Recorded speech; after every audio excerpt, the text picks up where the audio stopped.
To learn more, visit bitcoinnotbombs.com.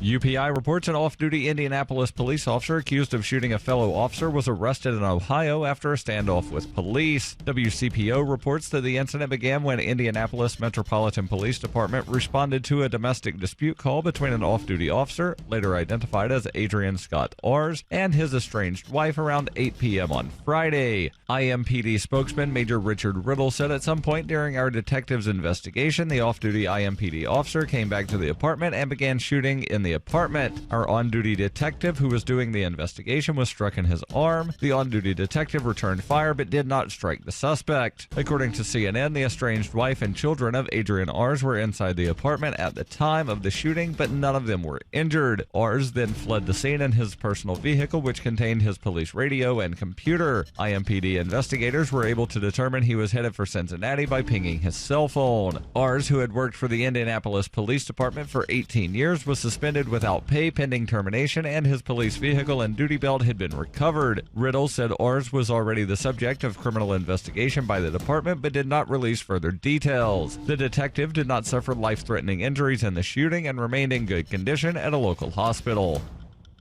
For nearly 40 years, Roberts & Roberts Brokerage has been a trusted source for buying and selling precious metals like gold and silver. They also take Bitcoin for precious metal purchases and have permanently removed the minimum purchase amount for all orders paid in the digital currency. Call Roberts & Roberts today for knowledgeable advice on buying and selling precious metals and a forward-thinking approach to new technologies. 800-874-9760 or visit online at rrbi.co.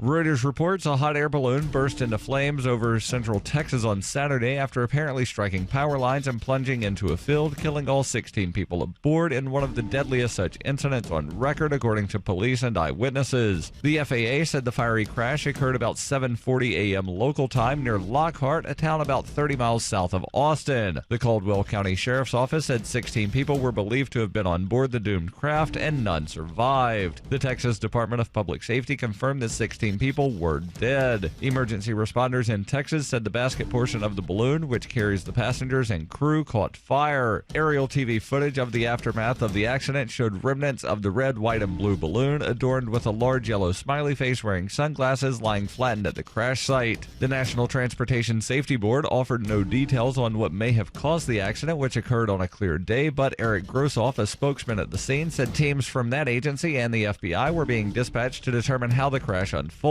Grossoff said FBI assistance is routine in cases of major accidents. This has been FPP Radio News, online at fppradio.com.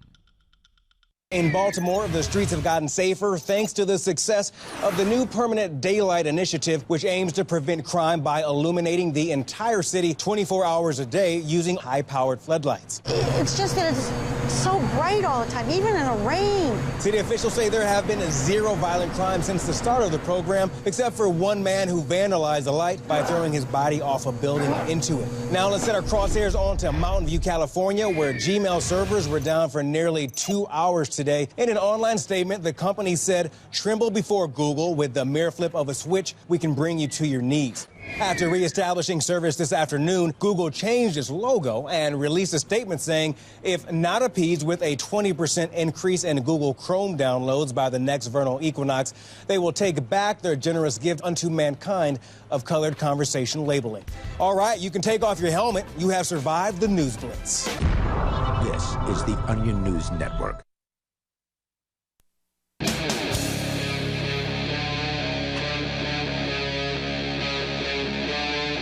Free Talk Live.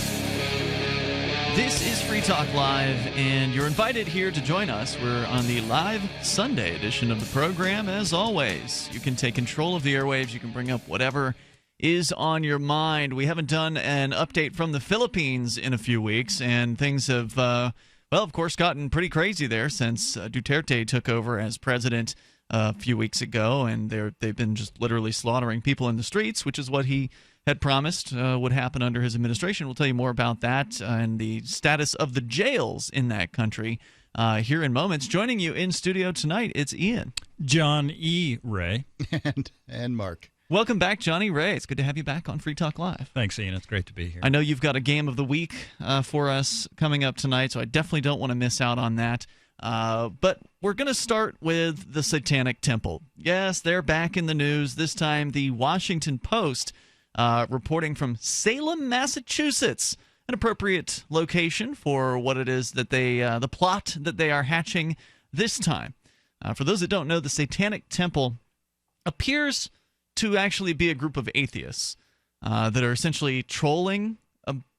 Basically, they're trolling Christians. Essentially, yeah, that's always helpful, right? Using the freedom of religion and the idea that one religion shouldn't be promoted over another in government to do some very controversial things that are going to outrage a number of our listeners when they hear about it. Now, we've lost a station over just talking about. Did we really? Yeah, we had a station that said that they were basically owned by the Catholic Church. They're wow. We just can't have a show that talks about other people talking about their religions or whatever. Where was that one? Ohio or something? I can't remember where it was. I thought it was Oklahoma, but well, anyway. So one of the things that they've done previously, just to kind of give you a little bit of history on the Satanic Temple, is there was I think they kind of made their name for themselves a few years ago in Oklahoma when the Oklahoma State Capitol building, or wherever the representatives meet there, they were allowing a statue outside of the property, on the property but outside of the building, a Ten Commandments statue. And of course the Satanic Temple came to them and said, well, if you're going to have a Ten Commandments statue, we should be able to have a Baphomet statue, which is like kind of a goat being, like a goat crossed with a man or something like that, the Baphomet. And so they came up with this proposed statue, and of course during this time frame, I think the Oklahoma government put a moratorium on all new statues at that point. That's a pretty good idea if you don't want a Baphomet statue and you were going to put up a Ten Commandments statue. Somewhere in there, someone, I think he was religious, actually said that Satan told him to do this. But he crashed his car into the Ten Commandments statue. So the Ten Commandments statue got demolished, I believe, in the time frame of this whole we're putting things on hold as we try to figure out what to do here. Because, again, they don't want to let people have equal access to the state capitol. They want to have the preference going to the Christians. And in a state when I don't think states should exist, but while we have the idea of states, it should stay religiously neutral. If it is going to allow one religion to express itself, it should allow all religions to express themselves. Right. The state should have no stance on religion is what seems constitutional to me, the way I was taught, and what makes the most sense to me is that if you have a state that is showing preference to Puritans instead of Quakers, you're going to have people tarred and feathered and have their ears cut off and have them executed for their religion. Oh wait, that happened. That precisely happened. The reason we have Rhode Island and the reason we have Connecticut, the reason we have Pennsylvania and the reason we have New Jersey is because these crazy Puritans were running people off and killing them if they didn't agree with them. And the reason the Puritans were there because the crazy Anglicans were doing the same damn thing. The Establishment Clause of the Religion Clause is the first of several pronouncements in the First Amendment to the United States Constitution. Right. Stating Congress shall make no law respecting an establishment of religion or prohibiting the free exercise thereof. And the way I see it, you can't even really a state official can't really even talk about or have an opinion about a religion or put aside money for anything religious without favoring one religion or another. So well, I you think just have to keep it out. I agree. I think the state official can have his or her own religion, but they can't use the state to promote that particular religion, or they should not. Otherwise, they open themselves to the Satanic Temple coming in and saying, well, if you're going to give these guys this amount of time or this amount of space, then you should have to give us this amount of time and this amount of space. And the reason that the atheists are doing this, and I assume it seems very likely these are atheists, not Satanists for real, is that they just want to prove a point. Now, I wouldn't spend my time doing that. Well, you're apparently not a professional troll. Right. That's basically, I'm a talk show host, so it's pretty close. But I just wouldn't do that. That's not where I'd want to spend my life and my time. But okay, if that's what they want to do, who am I to question their choice in religions? Right. Yeah, I mean, I think that it's brilliant what they're doing, and I don't know, maybe some of them really are Satanists. Maybe some of them are atheists who are just trolling. Maybe some of them are Satanists who really do believe it. I've never met any of these folks, so I can't say for sure. But here's the story. Here's what they're doing now. We talked about the statues, and there was also in Florida, they had a Capitol Rotunda where different religious groups have set up sort of religious Christmas displays or whatever, and they had to allow the Flying Spaghetti Monster Church to come in there. They had to allow the Satanic Temple to come in there. There was some controversy around that too. I bet you were pretty happy about the Flying Spaghetti Monster coming after the Satanic Temple showed up. It's a hot summer night, and leaders of the Satanic Temple have gathered in the crimson-walled living room of a Victorian manse in the city renowned for its witch trials in the 17th century. Again, we're talking about Salem, Massachusetts. They're watching a sepia-toned video in which children dance around a maypole, a spider crawls across a clown's face, and eerie ambient chanting gives way to a backward demonic voiceover. The group chuckles with approval. They're here plotting to bring their wisdom to the nation's public elementary school children. They point out that Christian evangelical groups have already infiltrated the lives of America's children through after-school religious programming in public schools, and they appear determined to give young students a choice: Jesus or Satan. Doug Messner, the Satanic Temple co-founder, said, quote, "It's critical that children understand there are multiple perspectives on all issues and that they have a choice in how they think," unquote. On Monday, the group plans to introduce its after-school Satan Club to public elementary schools. Jesus. Including one It's so awful. including one in Prince George's County, petitioning school officials to allow them to open immediately as the academic year starts. Chapter heads from New York, Boston, Utah, and Arizona were in Salem on July 10th talking strategy, while others from Minneapolis, Detroit, San Jose, New Orleans, Pittsburgh, and Florida were participating online. The promotional video, which feels like a mashup of a horror movie trailer and a Saturday Night Live sketch, will serve to promote the new club, along with its website, AfterSchoolSatan.com.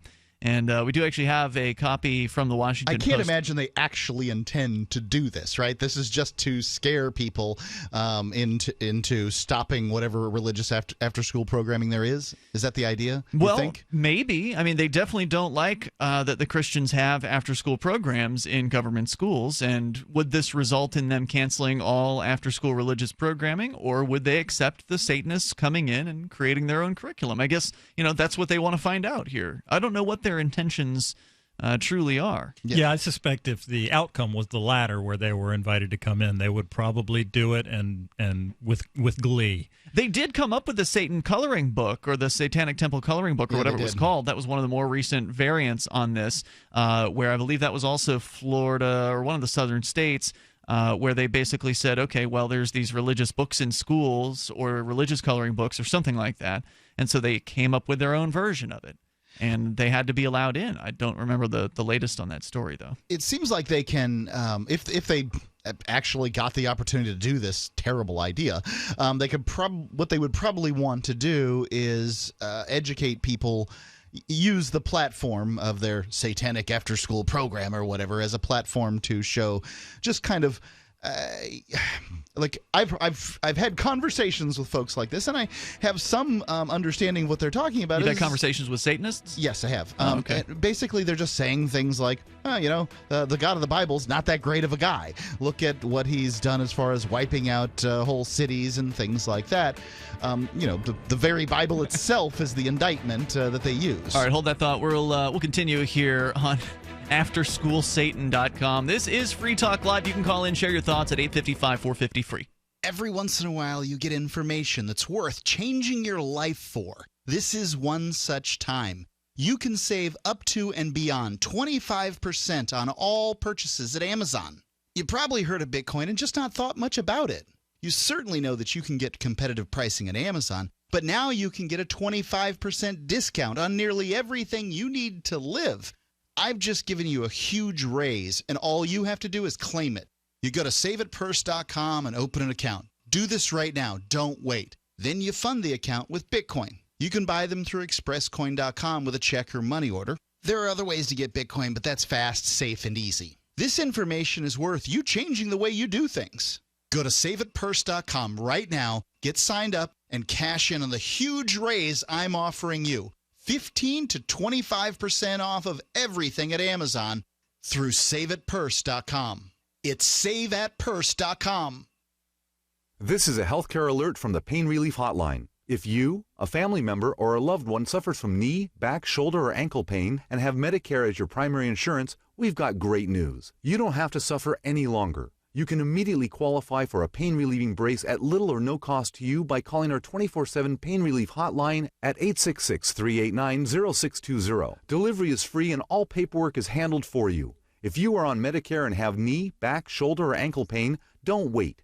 You can qualify to immediately receive a pain-relieving brace at little or no cost by calling our 24/7 Pain Hotline now at 866-389-0620. Our representatives are standing by 24/7 to take your call and rush you your pain-relieving brace at little or no cost to you. Shipping is free and all paperwork is handled for you. Just call 866-389-0620. That's 866-389-0620. Again, 866-389-0620. Understanding your credit score is the first step towards managing and improving it. This is Charlie Sundstrom with your Van Dyke Mortgage Minute. The most influential component of your credit score is your payment history. Almost equally as important is the amount you owe on credit accounts. Also impacting your score, but to a lesser degree, are the length of time you've utilized your credit, the number of new accounts, credit inquiries, and your various types of credit accounts. To help achieve or maintain a healthy credit score, have a system set up to assure your bills are always paid on time. Don't max out your cards. It's better to have a high credit limit with a low balance. Never close old accounts. The age of these can actually help your credit score. But don't be afraid to use your credit. You need several accounts in order to have a credit score. Just keep the corresponding payments within your means. For your mortgage pre-approval and refi needs, start by visiting VanDykeMortgage.com. Corporate NMLS 3035. Van Dyke Mortgage is an equal housing lender. Charlie Sundstrom, NMLS 134251. For years, LRN.FM has had a listen line that you can call and listen to LRN.FM anytime. Now we're taking the idea to a new level with the LRN.FM audio on demand line. You can call 641-793-9660 anytime and listen to LRN.FM's live feed, and you can listen to a bunch of our original shows on demand. Long distance fees may apply. Just dial 641-793-9660 and choose from the menu 641-793-9660. Arcade City is a ride-sharing app built by drivers, not a mega corporation. As a driver with Arcade City, you can keep all of what you earn. Sign up now to drive for or ride with Arcade City at arcade.freetalklive.com. Arcade City is connecting drivers directly with riders and has been making headlines for disrupting the ride-sharing industry. Sign up now at arcade.freetalklive.com. That's arcade.freetalklive.com. This is the Liberty Radio Network, broadcasting the latest liberty-oriented audio content 24 hours a day at LRN.FM.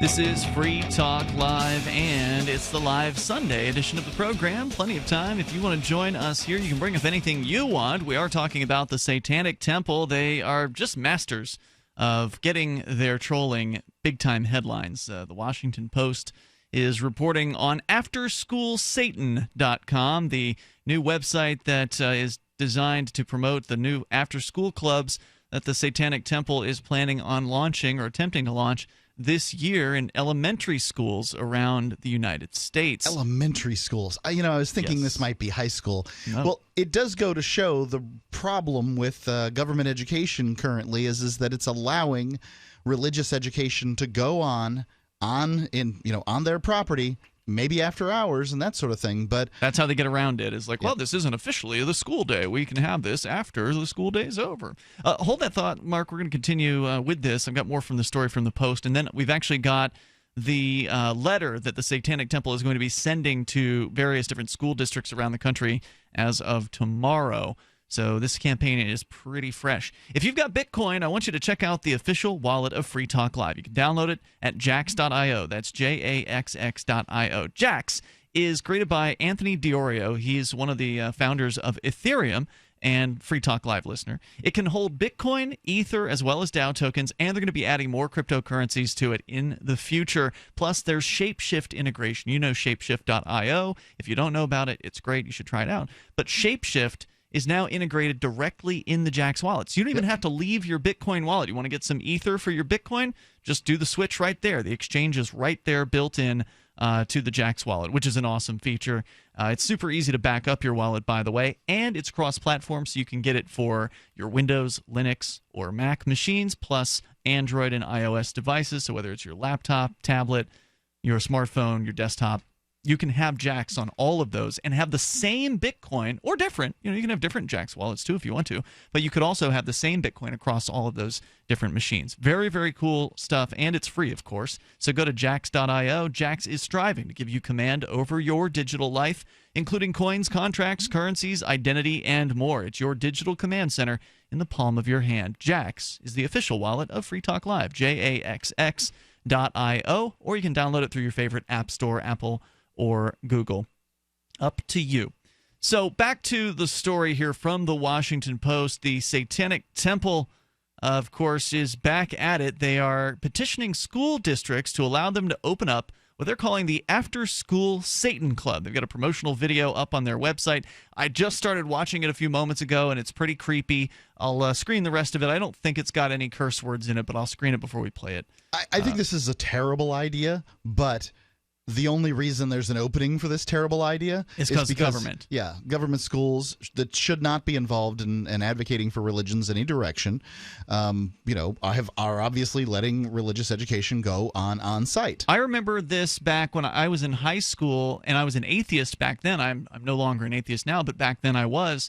And I remember being very offended that they had this prayer by the flagpole or something like that, where the Christian students would gather around the flagpole on certain days, and I don't remember when they were, but and they would have themselves a prayer on school campus. Well, wait, isn't it not okay for Christian students to gather around a flagpole and have a prayer? It seemed to be some sort of official kind of sanctioned event. Maybe I'm wrong about that, but I got the impression that there was more to it than just, a random gathering of students who wanted to pray. It's one thing if it's just people who want to pray somewhere. It's another thing if the school is promoting it or... I do see the problem. I think that, students of any particular religion should be able to get together with their friends and do whatever it is that they want in their free time while they're at the school.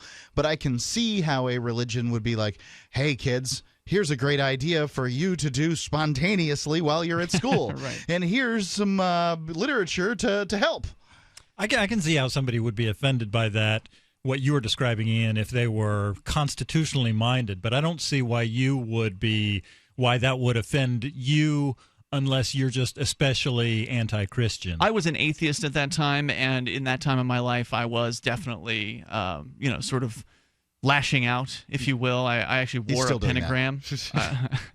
No, I don't wear a pentagram anymore. No, but you're still lashing out. I'm not lashing out at Christians. I understand lashing them out generally. Better. I wouldn't say that I am at all, actually. Do you have an example? Yeah, I got plenty of them. Yeah? You live your life as lash out, yes. No, actually, no. I try to, live my life, keep to myself, but some people just want to keep messing with me, so I got to do what I got to do. I don't want to pile on you here, Ian, or maybe I do, but I feel like I've definitely noticed that when somebody calls the show a caller and they self-identify as a Christian, your attitude and your demeanor towards them changes, and you're ready to give them what for, and then get them off the air, get them off the line. I don't know. I think it's more Mark who is more anti-Christian. Like, I'll hold a Christian to their own principles. I'll say, look, would Jesus bomb people?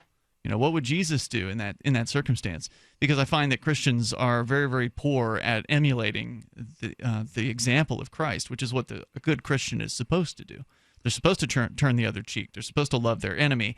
They're not supposed to support, bombing campaigns and things like that. So, yeah, I'll call them out when I think they're being hypocrites. I think that the difficulty, Johnny Ray, is anybody who's in charge of the telephone always looks like the jerk. Yeah. That's just how that goes. There's a whole thread on the AMP forum right now about how people don't like me taking phone calls here. Yeah, well, that's kind of one of the difficulties is that when you run a program where people are free to talk about whatever it is that they want to talk about, you'll find people that want to talk about the things they want to talk about. And, most people are it seems like most people don't, logically examine their belief systems, and hopefully people can help me logically examine mine, but they don't examine their belief systems, and they're boring. They'll rattle on, they'll repeat themselves, and those kind of things. And the job of the person on the telephone line there, Ian's currently, is to not let you repeat yourself over and over again. Make sure you get on point and spit it out what it is that you're here to say, and then hopefully on Free Talk Live, all of us are holding everybody, including ourselves, all the time to, standards of logic and reason. There was one gentleman who was complaining on the AMP forum. We're talking about the AMP Facebook group. We'll tell you about how to get in there here in a little bit. But he was upset with how I've been handling some of the crazy regular chronic callers on the show, people like, Ricky or Sarah. And he didn't like how I've been handling them, like, making fun of them, giving them a hard time, and getting them off the line. It's like, well, okay, what are the other options? Do we just allow them to go and ramble on? No, that's not a good idea. That's not good radio. Do we screen them out? Well, that's not Free Talk Live. The whole gimmick, if you will, of the show is that anybody can call in, and that includes the crazies and the chronics and everybody else. And there's some good and there's some bad to that. Most people in talk radio would argue you shouldn't do that. You should screen those people out. You should have the best callers, the most intelligent callers. They won't claim the most intelligent callers. How many times? Intelligent callers on radio? No. What they want is people who agree with the host, and they don't care how good or bad they are at it. Yeah. So, look, I can't make everybody happy. In the very same thread, some people say they love how we handle the crazy callers. So you got to go with what's... Ian just likes to talk to crazy people. Yeah, with what makes sense to you and what you feel good about. Yeah, exactly. Toll-free number is 855-450-FREE. We'll continue here. I'd love to have more libertarians calling in, talking about, like Adamo Freeman has done recently. I think that'd be great, but it's up to you. Hunters, anglers, campers, and survivalists. Get back to nature. Expand your horizons with the highest quality, most versatile, unique slingshots and sling bows on the market at slingbow.com. Sling bow products are compact and models start from just $17.98. They're perfect for your bug out bag or storing in your vehicle. Give yourself and your loved ones the excitement and tradition of sling bow. A new frontier in archery and truly modern twist on this primitive survival tool. Feel the thrill only at slingbow.com. Worried about lead, fluoride, and other contaminants in your drinking water? Get a ProPure with the Pro 1G 2.0 cleanable reusable filter and remove up to 200 contaminants. Drink water the way nature meant it to be. Clean, crisp, and refreshing. See the complete line of ProPure products, including the new ProMax shower filter. There's a ProPure for you. Visit your authorized ProPure dealer for details or ProPureUSA.com. That's ProPureUSA.com. The Free State Project has reached its goal of 20,000 liberty lovers who've pledged to move to New Hampshire and get active to achieve liberty in our lifetime. Perhaps you're trying to figure out what part of New Hampshire should be your destination. If so, consider Keene. You'll find more than 150 reasons to move to Keene at move.freekeene.com. Keene is famous for its historic, publicity-generating activism, as well as being the liberty media capital of the world. It's home to freekeene.com, New Hampshire's destination for liberty activism, news, and opinion. For years, we've been compiling over 150 reasons to move to Keene at move.freekeene.com, where you'll learn about some of what's happening here and what makes Keene a great place to live. If you love liberty, you'll probably enjoy anywhere you end up in the Shire. But do your due diligence first. Please visit move.freekeene.com for the full list of over 150 reasons to move to Keene. That's move.freekeene.com. This is your Roberts & Roberts Brokerage Daily Precious Metals Update. In early trading Friday, gold is $10 higher at $1,346 per ounce, and silver is 10 cents higher at $20.31 per ounce. Bitcoin is currently trading at $653 US. Gold and silver have been a means of storing wealth during every financial crisis and war throughout history. To see how we can help, call Roberts & Roberts Brokerage at 800-874-9760 or visit us online at rrbi.co. The three most important things you can do for Free Talk Live are: 1, share one episode a week on Facebook or in some other social networking site. 2, buy the things you buy online through shop.freetalklive.com. 3, give $5 a month to the AMP program. You likely buy all kinds of things online. Amazon is the largest online retailer. You can get what you need at the same prices with free Super Saver shipping by going to shop.freetalklive.com. Please do your online shopping at shop.freetalklive.com. This is Michael Dean from the Freedom Fiends radio show. I've run websites since 1996 and have used over a dozen web hosts in that time. AgoristHosting.com is the only one that hasn't broken my heart. Agorist Hosting's uptime and service is stellar, and their DDoS mitigation is the best I've seen. That's important because if you tell the truth in this world, you'll ruffle feathers, and some people will try dirty tricks to silence your voice. No matter what the haters hit us with, Agorist Hosting keeps our websites online. If you have a mission-critical commercial presence or a world-changing activism site, you cannot tolerate any tomfoolery. So go with AgoristHosting.com. And if you want to get your foot in the door with decentralized marketplaces, Agorist Hosting is now offering Open Bazaar hosting. Go to agoristhosting.com, click on the button that says Get Hosted. Agorist Hosting, that's AGORIST, hosting.com. You can sign up to receive the latest about the Liberty Radio Network via our email updates at updates.lrn.fm. That's updates.lrn.fm.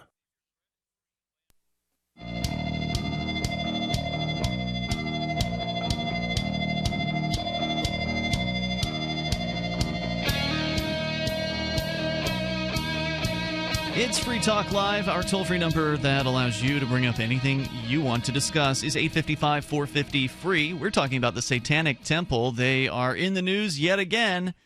This time they're trolling the elementary schools. Or are they? Are they really going to actually follow through with their plan for what they're calling after-school Satan? They're going to have after-school programs that will be focused around Satan rather than other religions like Christians who have similar after-school programs. That is the impetus for all of this. We're going to continue with that story here. And, of course, you can join us toll-free at 855-450-FREE. Plus, the Liberty Radio Network and Free Talk Live now have the on-demand listen lines, audio on demand. You can call 641-793-9660.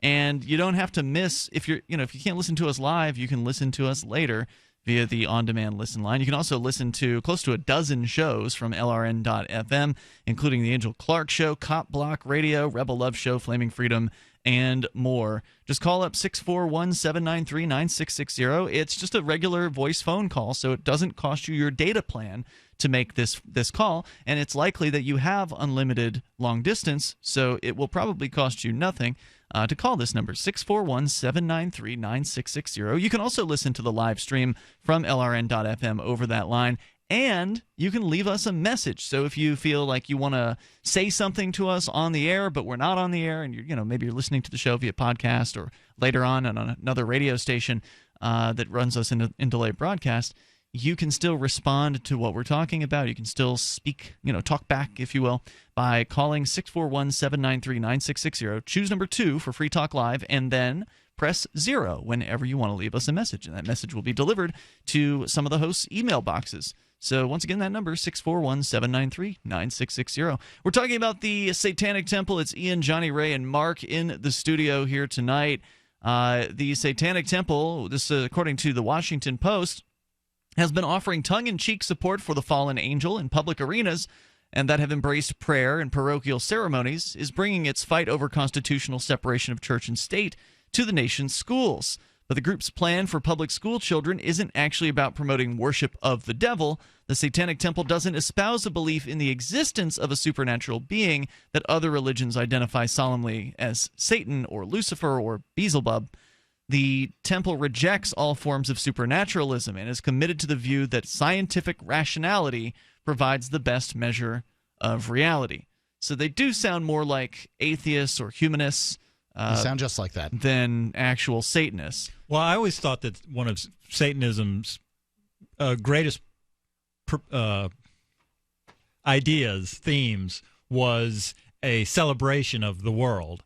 And I would say that science is a big worldly. part of the world. Yeah, very worldly, and it is the epitome of worldly progress, and virtue is science.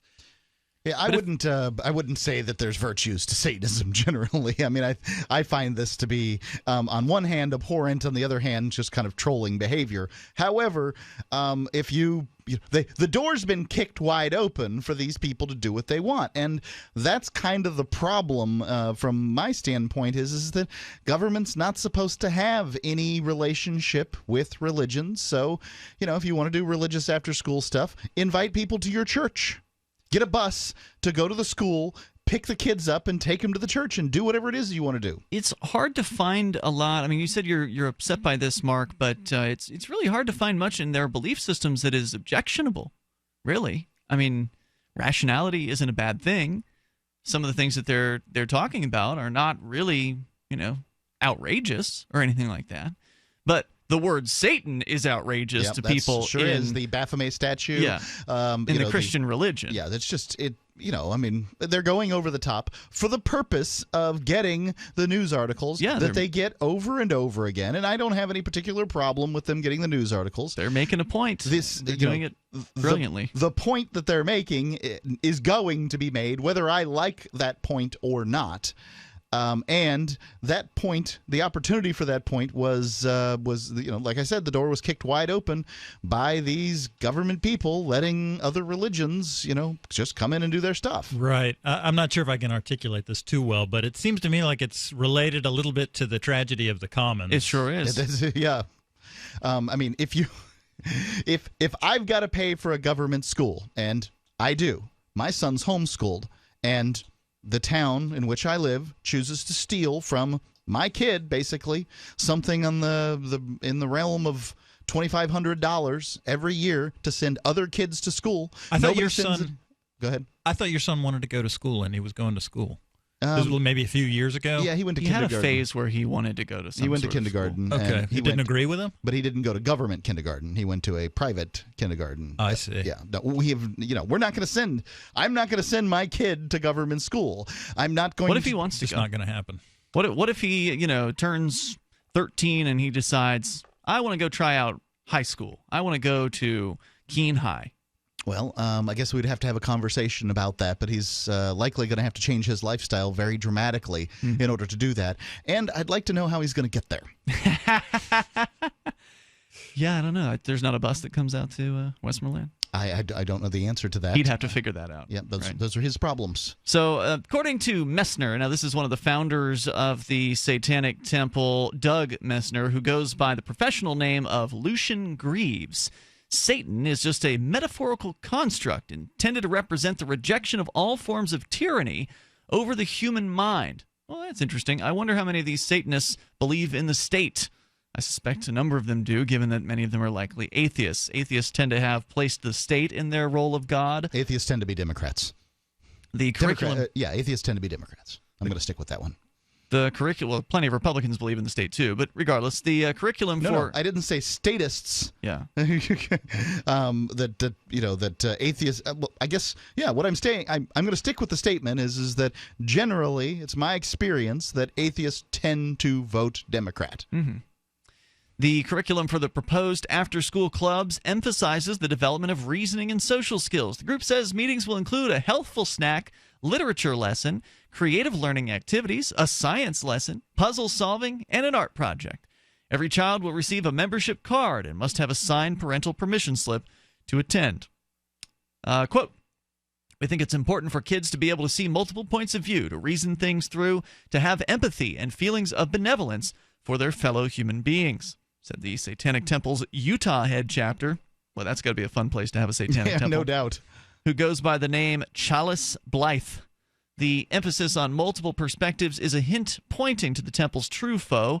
The group at first intends to roll out the clubs in a limited number of schools in districts that also host an evangelical Christian after-school program known as the Good News Club.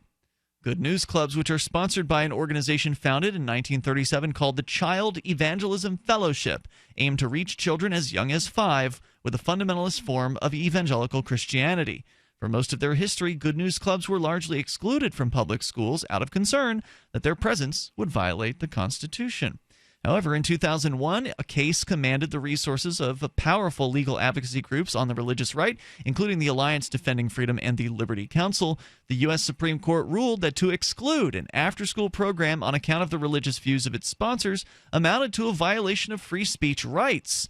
The CEF, that's Child Evangelism Fellowship, then went on a tear, and by 2011, it reported that 3,500 plus Good News Clubs existed, putting them in more than 5% of the nation's public elementary schools. So the Supreme Court ruled, and I'm not familiar with this ruling, terribly sorry, that they have to allow to exclude a club that was religious based would be a violation of free speech. That's correct. Fine. Which means that they can't turn away the Satanists here, because in order to turn away the Satanists, they would have to turn away the Christians, but the court has already ruled they can't turn away the Christians. The court tied the Gordian knot. And now Satan's atheists, coming in. And now the atheists are going to cleave it in half. The toll-free because number. I can tell you, America is not ready for this. 855-450-FREE. Are you ready for it? Share your thoughts with us on the after-school Satan clubs. This is Free Talk Live, 855-450-FREE, or join us on Skype at Skype username LRN.FM. It's the live Sunday edition. This is Free Talk Live. This is a warning to all household pests, to all cockroaches, spiders, ants, rodents, and other pests. If you've just made yourself at home in someone else's home, you'd better hope the owners never hear about Terminix, because Terminix has the know-how and the means to do whatever it takes to remove you from that home.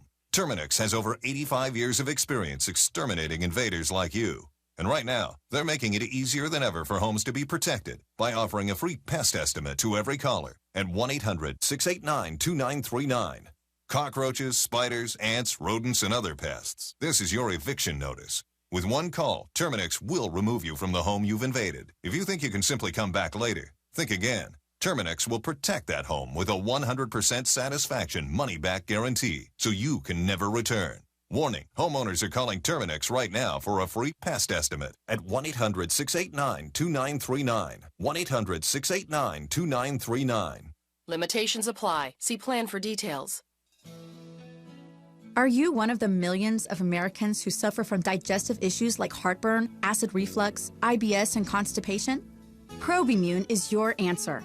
Probimune is a brand new probiotic that has been scientifically proven to deliver high quantities of viable good bacteria to your gut to boost your digestive system and improve your overall health. This unique, powerful blend of probiotic strains, coupled with our industry-leading proprietary fermentation process, delivers a maximized bacterial colonization to the gut that no other probiotic can match. Start improving your health today. Visit younghealth.com or call 800-396-9024. Use coupon code DIGEST to receive 15% off first-time orders. Maintaining digestive health is crucial to the body's overall well-being. Don't suffer from negative effects of poor digestion any longer. Order today. younghealth.com or call 800-396-9024. Is spreading the message of liberty and peace around the globe worth 15 cents per day to you? As you may already know, in addition to our internet feed, LRN.FM broadcasts on free-to-air satellite across North and Central America, as well as Sub-Saharan Africa. Last year, we did a fundraiser that successfully covered the costs of continuing our African channel. This year, we're hoping to raise enough to fund a new satellite signal that will cover Europe, North Africa, and much of the Middle East. You can donate as much or as little as you like via the Indiegogo campaign at fund.lrn.fm. And there are perks available like sitting in on your favorite LRN.FM show, exclusive shiny badges, or even naming a satellite channel. Please contribute now at fund.lrn.fm and help us continue our satellite broadcast to multiple continents. The fundraiser ends August 19th, So please visit fund.lrn.fm today, and thank you for your help. That's fund.lrn.fm.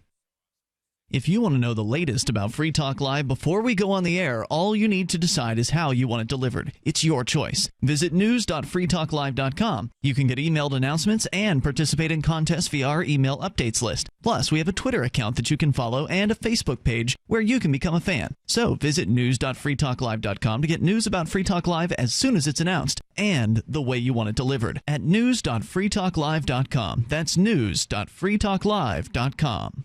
Are you tired of your taxes funding endless occupations around the world? Antiwar.com is run by people who understand that wars abroad become wars at home, wars on our freedoms. Antiwar.com is dedicated to bringing you the latest in news, views, interviews, and reviews from the top movers and shakers in the anti-occupation movement. Antiwar.com has it all, from thorough foreign policy analysis to interviews with whistleblowers who used to run the military-industrial complex. Anti-war, pro-free market. That's antiwar.com.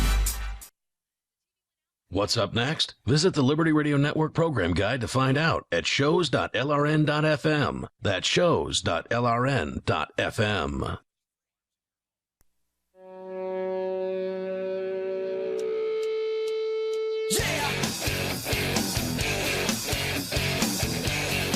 It's Free Talk Live. You can join us right here, toll free, 855-450-FREE. That's 855-450-3733. We're talking about freedom of religion. And it's interesting here, the story from the Washington Post talking about the Satanic Temple. They're working on creating, and they're actually going to be sending off a letter to school districts around the country tomorrow announcing the creation of their new after-school Satan program, which, according to the Washington Post, is going to involve, elementary school students. In this case, they're planning on having a healthy snack, a literature lesson, creative learning activities, science lesson, puzzle solving, and an art project on their meetings, which I presume are weekly. I don't know how often these things are scheduled to occur, but they're going to try to get in based on a court decision from 2001 where certain religious groups, Christian religious groups, evangelical Christian religious groups, sued because schools weren't allowing their after-school religious programs, and the court decided that, and it was the Supreme Court, decided that to exclude any after-school program because of their religious views is a violation of their free speech rights. And this was a 2001 ruling? Correct. And so, let's see, Bush would have come in January 2001. It's unlikely that you can blame this on the Republicans very thoroughly. These would have been, Clinton appointees and before. The Satanic Temple... You might blame it on Reagan and Bush Sr. The U.S. Supreme Court ruled that to exclude an after-school program on account of their religious views is a violation of free speech. So the CEF, the Christian Child Evangelism Fellowship, went ahead and spawned about 3,500 of these good news clubs. Yeah, they went on a tear. And that means that about 5% of those, 5% of the nation's elementary schools have them. I suspect the 3,560 includes high schools and middle schools as well. The Satanic Temple makes no secret of its desire to use that same approach. According to the Washington Post, quote, "We would like to thank the Liberty Council specifically for opening the doors to the after-school Satan clubs through their dedication to religious liberty." Oh, God.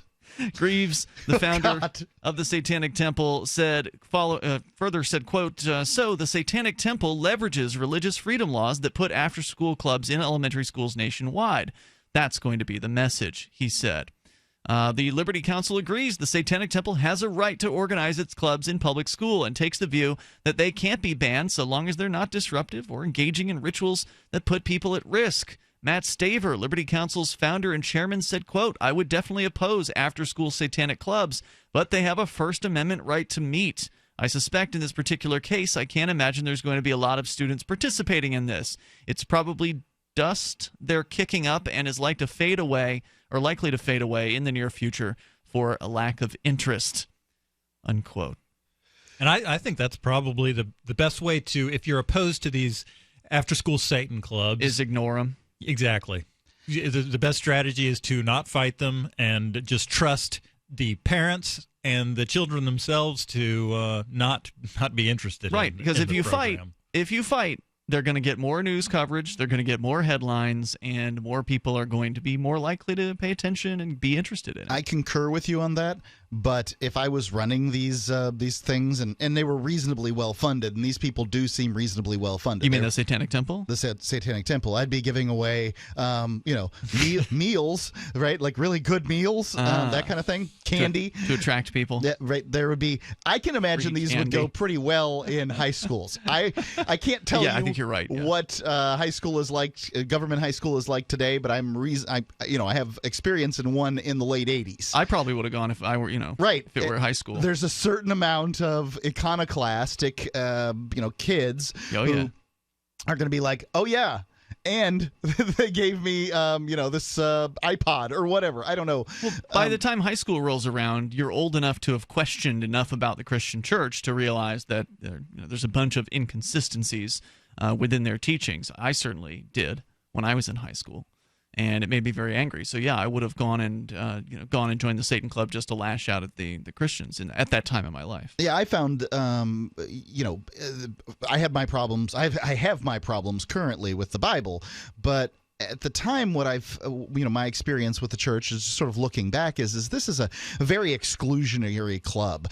And these people are, pious, stuck up, nose in the air kind of folks, was my experience in the Christian church when I was in high school.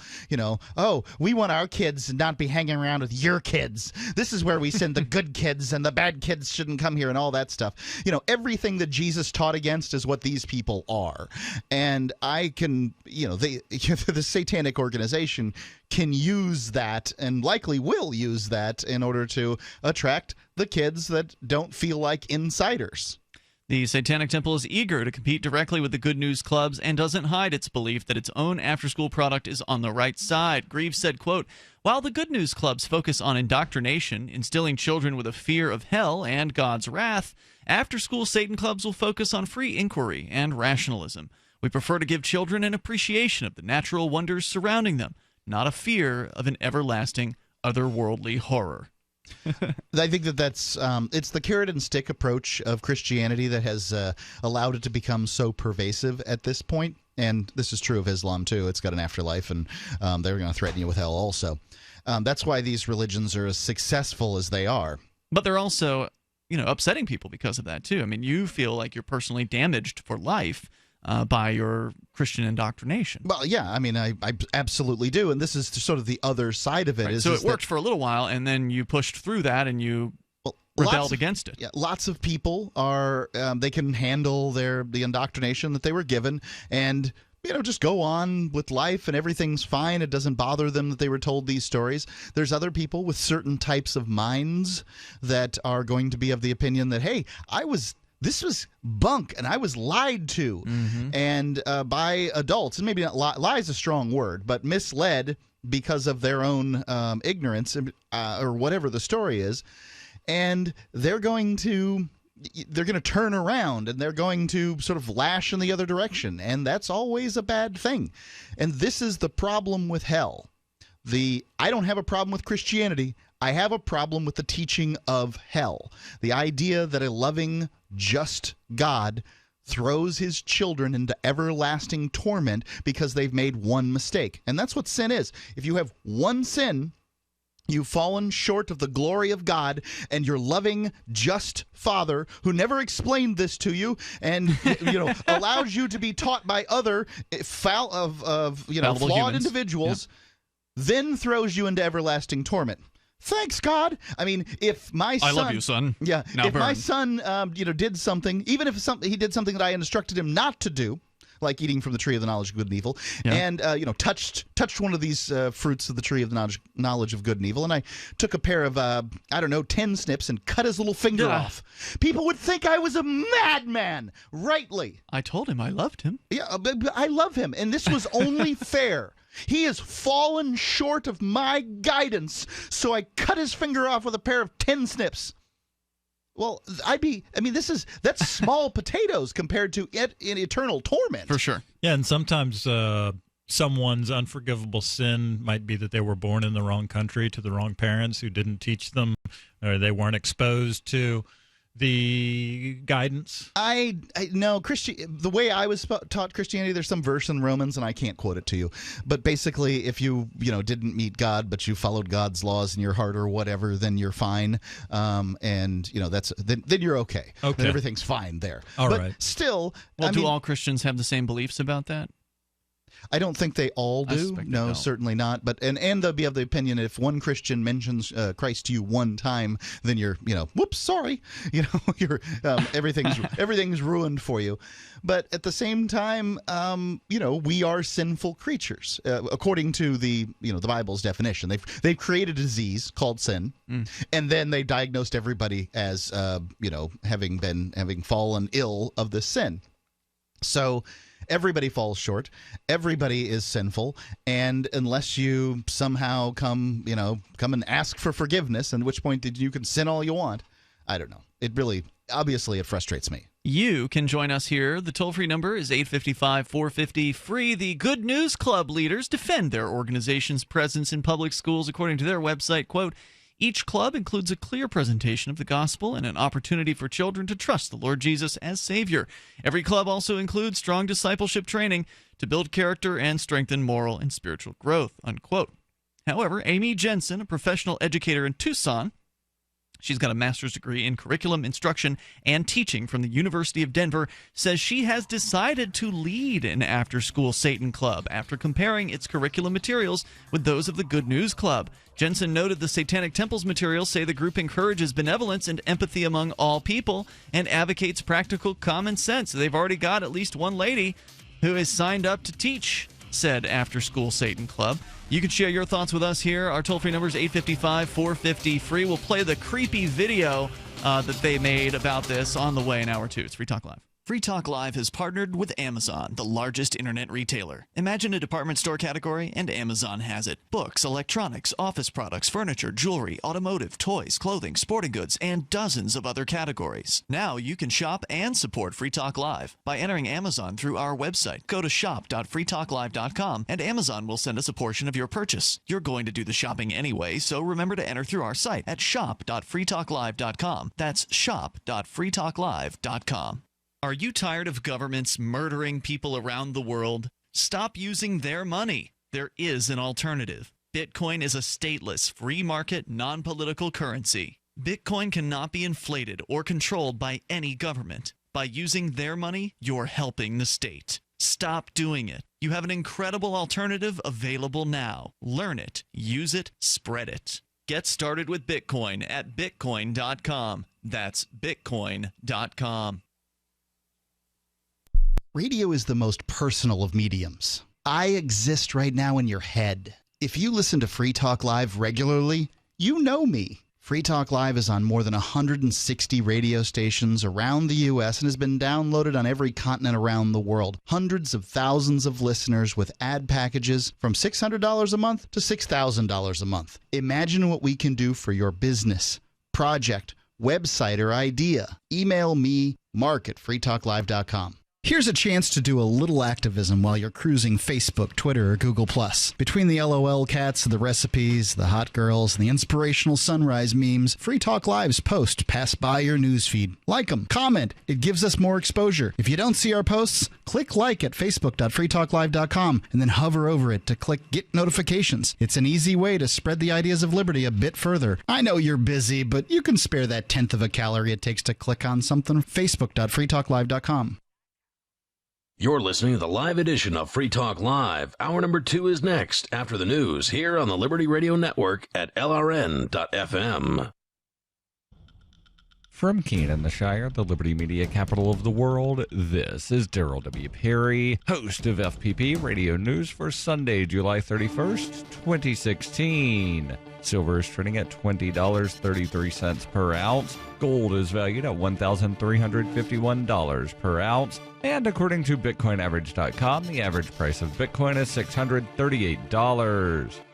Antiwar.com reports, according to the charity group Save the Children, an airstrike hit one of their maternity hospitals in northern Syria's Idlib province, killing 2 people and wounding several others. The group that runs the hospital, Syria Relief, said the killed were relatives of patients. The maternity hospital was said to be the largest in the area, and it is now mostly closed except for the emergency department, as the electric generator was damaged in the incident, which hit the entrance to the building. It is unclear at this point who launched the airstrike, though the Idlib province is dominated by al-Qaeda's Nusra Front and is mostly targeted by the Syrian government and Russia. Though the U.S. coalition has been in talks on joint attacks with Russia against Nusra, it is unclear if they have done so yet. The hospital in question was described only as the maternity hospital in northwestern Idlib, adding to the difficulties of civilians in the war-torn area. It is also uncertain how long the hospital will be out of commission after the incident. Bitcoin Not Bombs is a launching pad for nonprofits and social entrepreneurs into the financial freedom of the Bitcoin economy. Bitcoin Not Bombs offers premium publicity campaigns designed to facilitate an organization's adoption of Bitcoin as a payment system and to fully capitalize on that decision in their fundraising efforts. Bitcoin Not Bombs is fully committed to being the hub of the nonprofit sector of the Bitcoin economy, maximizing the potential cross-promotion of all our clients and commercial partners. To learn more, visit bitcoinnotbombs.com. UPI reports an off-duty Indianapolis police officer accused of shooting a fellow officer was arrested in Ohio after a standoff with police. WCPO reports that the incident began when Indianapolis Metropolitan Police Department responded to a domestic dispute call between an off-duty officer, later identified as Adrian Scott Ars, and his estranged wife around 8 p.m. on Friday. IMPD spokesman Major Richard Riddle said at some point during our detectives' investigation, the off-duty IMPD officer came back to the apartment and began shooting in the apartment. Our on-duty detective, who was doing the investigation, was struck in his arm. The on-duty detective returned fire but did not strike the suspect. According to CNN, the estranged wife and children of Adrian Ars were inside the apartment at the time of the shooting, but none of them were injured. Ars then fled the scene in his personal vehicle, which contained his police radio and computer. IMPD investigators were able to determine he was headed for Cincinnati by pinging his cell phone. Ars, who had worked for the Indianapolis Police Department for 18 years, was suspended without pay pending termination, and his police vehicle and duty belt had been recovered. Riddle said Ars was already the subject of criminal investigation by the department but did not release further details. The detective did not suffer life-threatening injuries in the shooting and remained in good condition at a local hospital. For nearly 40 years, Roberts & Roberts Brokerage has been a trusted source for buying and selling precious metals like gold and silver. They also take Bitcoin for precious metal purchases and have permanently removed the minimum purchase amount for all orders paid in the digital currency. Call Roberts & Roberts today for knowledgeable advice on buying and selling precious metals and a forward-thinking approach to new technologies. 800-874-9760 or visit online at rrbi.co. Reuters reports a hot air balloon burst into flames over central Texas on Saturday after apparently striking power lines and plunging into a field, killing all 16 people aboard in one of the deadliest such incidents on record, according to police and eyewitnesses. The FAA said the fiery crash occurred about 7:40 a.m. local time near Lockhart, a town about 30 miles south of Austin. The Caldwell County Sheriff's Office said 16 people were believed to have been on board the doomed craft and none survived. The Texas Department of Public Safety confirmed that 16 people were dead. Emergency responders in Texas said the basket portion of the balloon, which carries the passengers and crew, caught fire. Aerial TV footage of the aftermath of the accident showed remnants of the red, white, and blue balloon adorned with a large yellow smiley face wearing sunglasses lying flattened at the crash site. The National Transportation Safety Board offered no details on what may have caused the accident, which occurred on a clear day, but Eric Grossoff, a spokesman at the scene, said teams from that agency and the FBI were being dispatched to determine how the crash unfolded. Grossoff said FBI assistance is routine in cases of major accidents. This has been FPP Radio News, online at fppradio.com. The zebra of the plains is perpetually hunted by a myriad of merciless predators. With no purpose other than to feed monsters, the zebra spends its entire life standing around awaiting a violent death. They are nature's ultimate prey. The zebra paces the earth, patiently going through the motions of life, knowing that at any moment it will end in a sudden shock of pain and brutality. With its black and white stripes serving as an ostentatious beacon to any nearby predators, the zebra whiles away its time before gruesome elimination. Zebra wait on the pantry shelf that is the African plain before something finds it and, at last, remembers to eat it. This is the Onion News Network.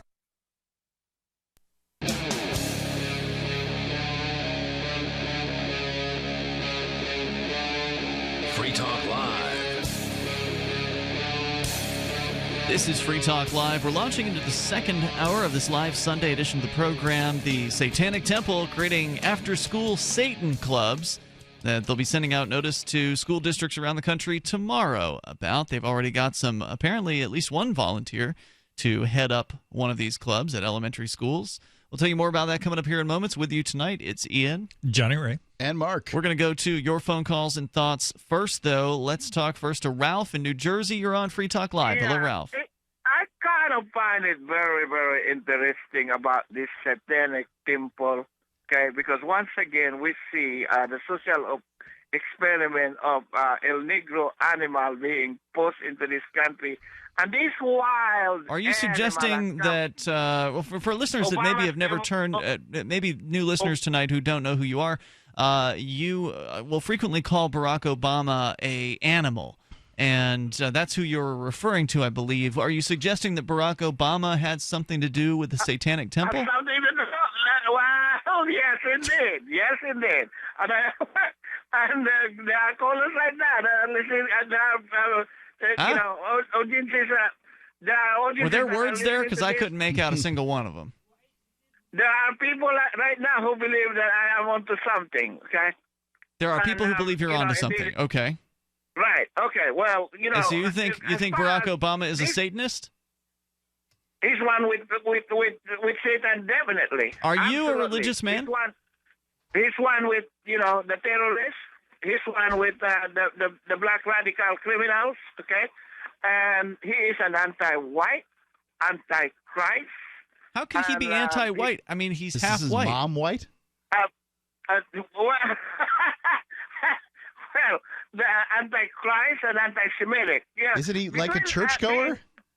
Between anti-Christ and being one with well, not just listen for a minute. He's everything that is evil, Mark. Yeah. Obviously. Between being anti-Christ and being one with Satan, that is coming full circle now with regard to El Negro animal. And, all of these characteristics that I have pointed out to you, none of this is Reagan. So, therefore, Obama is not Reagan. He can't even shine the shoes of Reagan, let alone hold a candle to it.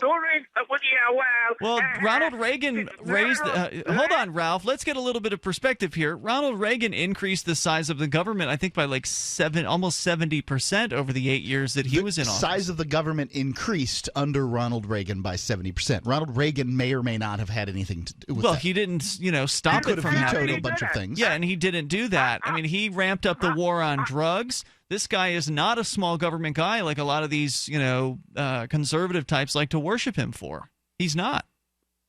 How did he quantify the size of the government? How did he quantify the government, or how did he make the government big? Well, it wasn't just him. I mean, it was the Congress. The Congress, passed a bunch of laws that made the government bigger, right? And he signed them. He signed them. So you worship this guy because he's a Republican, and he's just as bad as any of these Democratic people. Arguably, Bill Clinton was the smallest government president in the last 20 years. Why is that? Well, wasn't there a surplus under Clinton? Well, there was under the Contract with America with Congress. There was, but you can also say that there's a difference between Hillary and Bill. Okay, their approaches to things. Yeah, Hillary might be worse than Bill. Hillary, thank you. you. Hillary Thank is you. inheriting But also, a bigger let me- government. Thank you, Ralph, for the call tonight. Hillary's inheriting a bigger government. You were just talking before the show started, Mark, about the U.S. debt and unfunded liabilities and things like that. You'd done some checking on some numbers that you mentioned last night on the air just to make sure you were accurate. Yeah, well, I looked at the debt when Bush started, and it was about $4 trillion. Okay. And then when he ended, it was about $10 trillion. That is when Obama, so 8 years, doubling of the debt. Right. Then under Obama, and I'm not saying that that's Bush's fault, and I'm not saying that's Obama's fault. People can argue about this all they want. I'm just talking about time frames. Under Obama, the debt appears to be doubling again. So it was 10 when he started. Mm-hmm. It's 19.4 trillion now. Yep, that should be doubled by the time he's out. In all likelihood, it'll be $20 trillion by January the 20th of next year, when whoever takes over. I hear it's Clinton. Maybe it'll be Trump. Maybe it'll be Gary Johnson. I have no idea. Maybe it'll be Jill Stein. Either way, any of them at this point could win. And the debt will be $20 trillion. Here's what I'd like to ask Americans is, who do you think is best ready to handle this? In 8 years, if the pattern continues, the debt will be $40 trillion. Can America handle that? And who is the best commander-in-chief to handle that situation? I don't know, because I think this is an argument that Stefan Molyneux made in the past, is that if Ron Paul, he was making it back in the 2012 election, I think, that if Ron Paul were to actually win, then all of a sudden libertarians would get the blame for all of the economic woes, because it's always the new guy's fault or whatever it is that's going on, even though they inherited all these problems. That was true for Obama. From all these previous administrations. So it's likely that people would blame libertarians for whatever economic downfall comes next. I don't know. I mean, unless you can wipe away arms of government and shut down government programs, it's not like the libertarian. Even if Gary Johnson gets in, there's very little that he can actually do alone to change how the ship of state operates. Is there? Sure, he could bring troops home. Has he promised to do that? I don't think that he has. I've heard that. I've heard a claim that he intends to scrap every aircraft carrier. Do you hear that from him? I do not have that claim from him. Okay. I could look it up. Then it would be hearsay. It is hearsay. Okay. What do you think people vote on? What do you think Free Talk Live is? It's nothing but hearsay. Indeed. Well, sometimes we actually get the statements from the individuals in question. I mean, Johnny Ray, what would you say to that? I mean, to Mark's question of who should be the person to handle trying to rein in this government spending. It's not possible, is it? The individual should stop paying attention to things that are happening in government. The individual should try. Meaning you, the listener, not the. You're not talking about somebody being elected here. Exactly. Yeah. I'm talking about you, the listener. You should just not get yourself worked up over political happenings, because I think that culture precedes politics, and political outcomes are just results of things that are already happening. Yep. And you should just do what's best in your life and try your hardest to live free and not let the government get you down. Yeah, I think that's darn good advice. I think it's great advice, but it doesn't change the fact that there's going to be a president, a new one, on January the 20th of next year, and the question is which president can reduce the harm the most? And that's the one that I'm going to vote for. I haven't yet determined for certain what that is. I do have a quote here from Gary Johnson saying it is fantasy to suggest a balanced U.S. budget can be achieved without deep reductions in military spending. Former New Mexico Governor Gary Johnson is proposing more than $300 billion in cuts to defense and defense-related expenditures. Quoting, likewise, over the next 10 years, we can cut defense by $40 billion by reducing the number of aircraft carrier battle groups we currently maintain, and an additional $30 billion by simply maintaining our current level of other warships rather than producing any additional ones as currently programmed. Which, of course, would require Congress to go along with the program, right? He would have to convince the Congress people to propose that so he could then sign it. He can't just put that legislation. He can, however, let's not forget the power of the pen. He has demonstrated, unlike every other governor in the history of the United States, he has demonstrated the willingness to use the veto pen. Mm-hmm. He is the vetoinist governor in the history of the United States. You know, Daryl pointed out hold something. on just one second, if I may. Yeah, sure. If he continues to veto Congress's bills and saying, hey, I want to see this on my desk, or you're getting more and more vetoes, then he will get whatever it is that he wants on his desk ultimately. So what I heard about the supposed claim that he's the most vetoingest governor of all time, that what I heard from Daryl was that apparently New Mexico has the line item veto. Mm-hmm. So technically every little line item that he scratches out is considered a veto. So he may have had, 100 vetoes in one piece bill. of legislation. So he might be playing a little slimy with that claim. The toll-free number here is 855. He doesn't make the claim, I do. 450-FREE. That's 855-450-3733. I'm pretty sure he's made the claim that he's vetoed a bunch of legislation at some point. This is Free Talk Live. You can join us here.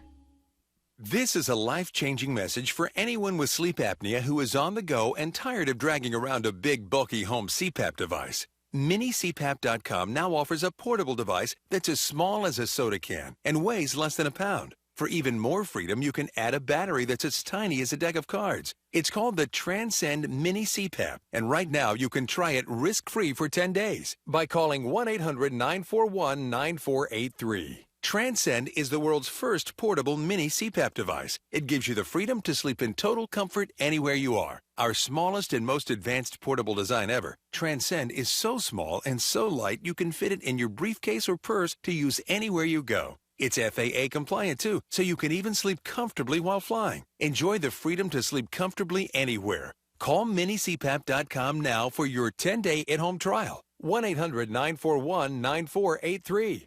That's 1-800-941-9483. Do you know that good digestion is your body's first line of defense? Millions of Americans suffer from poor digestion. It shows up in the form of heartburn, acid reflux, GERD, irritable bowel syndrome, indigestion, constipation, diarrhea, and many other symptoms. Healthy digestion relies on armies of friendly bacteria. These good bugs keep bad bugs in check. Probimune, a new, uniquely developed probiotic, is scientifically proven to get to your gut and deliver the benefits of improved digestion. Probimune is an immune system booster and a digestive health enhancer. It's simple to use, and most importantly, you will feel Probimune working, soothing, and relaxing the gut. Get yours today by visiting younghealth.com or call 800-396-9024. Again, that's 800-396-9024. Use coupon code DIGEST to receive 15% off your first order.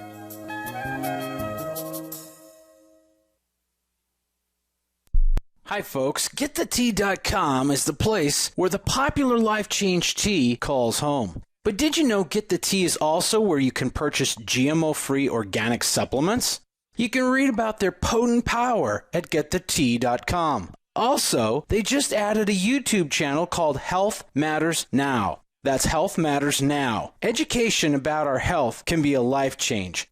Maybe that's why our famous tea is called Life Change Tea. Learn about the trees for life. Our supplements have no fillers, no wheat, no rice, no garbage. And our tea is wow to the body. Make a conscious health change. Educate yourself on the most powerful essence of life, which is your health. You want more? Log on to GetTheTea.com. That's GetTheTea.com. Or visit our YouTube channel at Health Matters Now. That's Health Matters Now. And don't forget our fabulous mild detox tea at GetTheTea.com. So you've heard all 3 hours of the latest episode of Free Talk Live, and you're still hungry for liberty-oriented audio content? Did you know that we have another 24/7 audio stream at LRN.FM? The Liberty Radio Network airs the latest episodes of some of the best liberty-oriented podcasts on the internet around the clock. In addition to recorded content, you'll also hear live shows like Free Talk Live, originating from our Keene, New Hampshire studio. So listen anytime at LRN.FM. That's LRN.FM. This Your Family Today tip is brought to you by Stouffer's, helping bring your family together with wholesome dinner options, even on the busiest of nights. Find dinner table ideas to bring your family together at letsfixdinner.com. To get kids involved in dinnertime conversation, ask specific questions, not broad ones. Instead of what happened today at school, try what was the best thing that happened today. The more specific you are, the more they'll have to say. For more tips like these, visit us at parenthood.com/yourfamilytoday. If you enjoy LRN.FM, please contribute to your favorite shows via their websites and become an amplifier at amp.lrn.fm. That's amp.lrn.fm.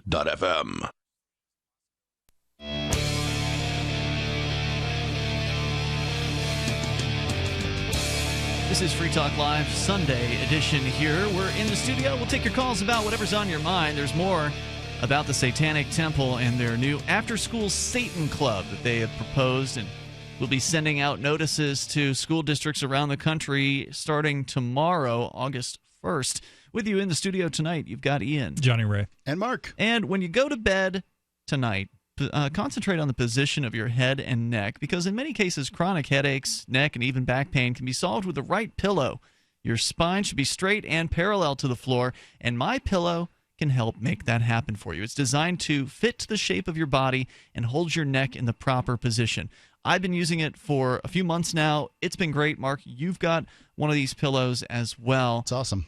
You can actually wash the thing in your washer and put it in your dryer, which, if you think about it, have you ever done that with any other pillow in your lifetime? I haven't.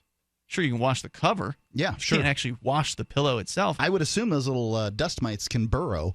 There's something in there, whether it's dust mites or just the pieces of your scalp or whatever. It's a great pillow for holding your head and neck in the right position, which can solve back pain, neck pain, headaches, and those sorts of things. And you can wash it. What other reasons could you possibly need? Oh, how about a 60-day money-back guarantee? Well, 2-for-1's cool, but a money-back guarantee is really something that shows the companies behind their product. They really do believe that this is going to be the best pillow you've ever used, and if you decide it's not for some reason, you get your money back.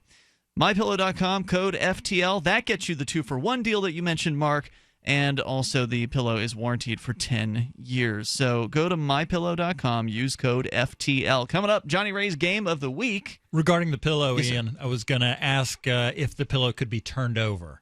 Because one of the great things about a pillow is turning it over and putting your head on the cool side.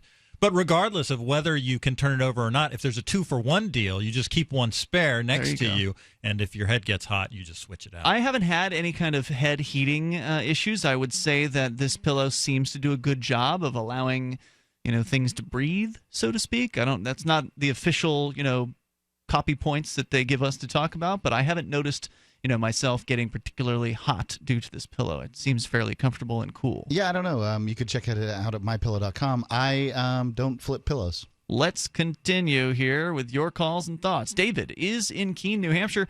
You're on Free Talk Live. Hello, David. Hello. Hey there. I was going to tie Satanism into Gary Johnson, if I can.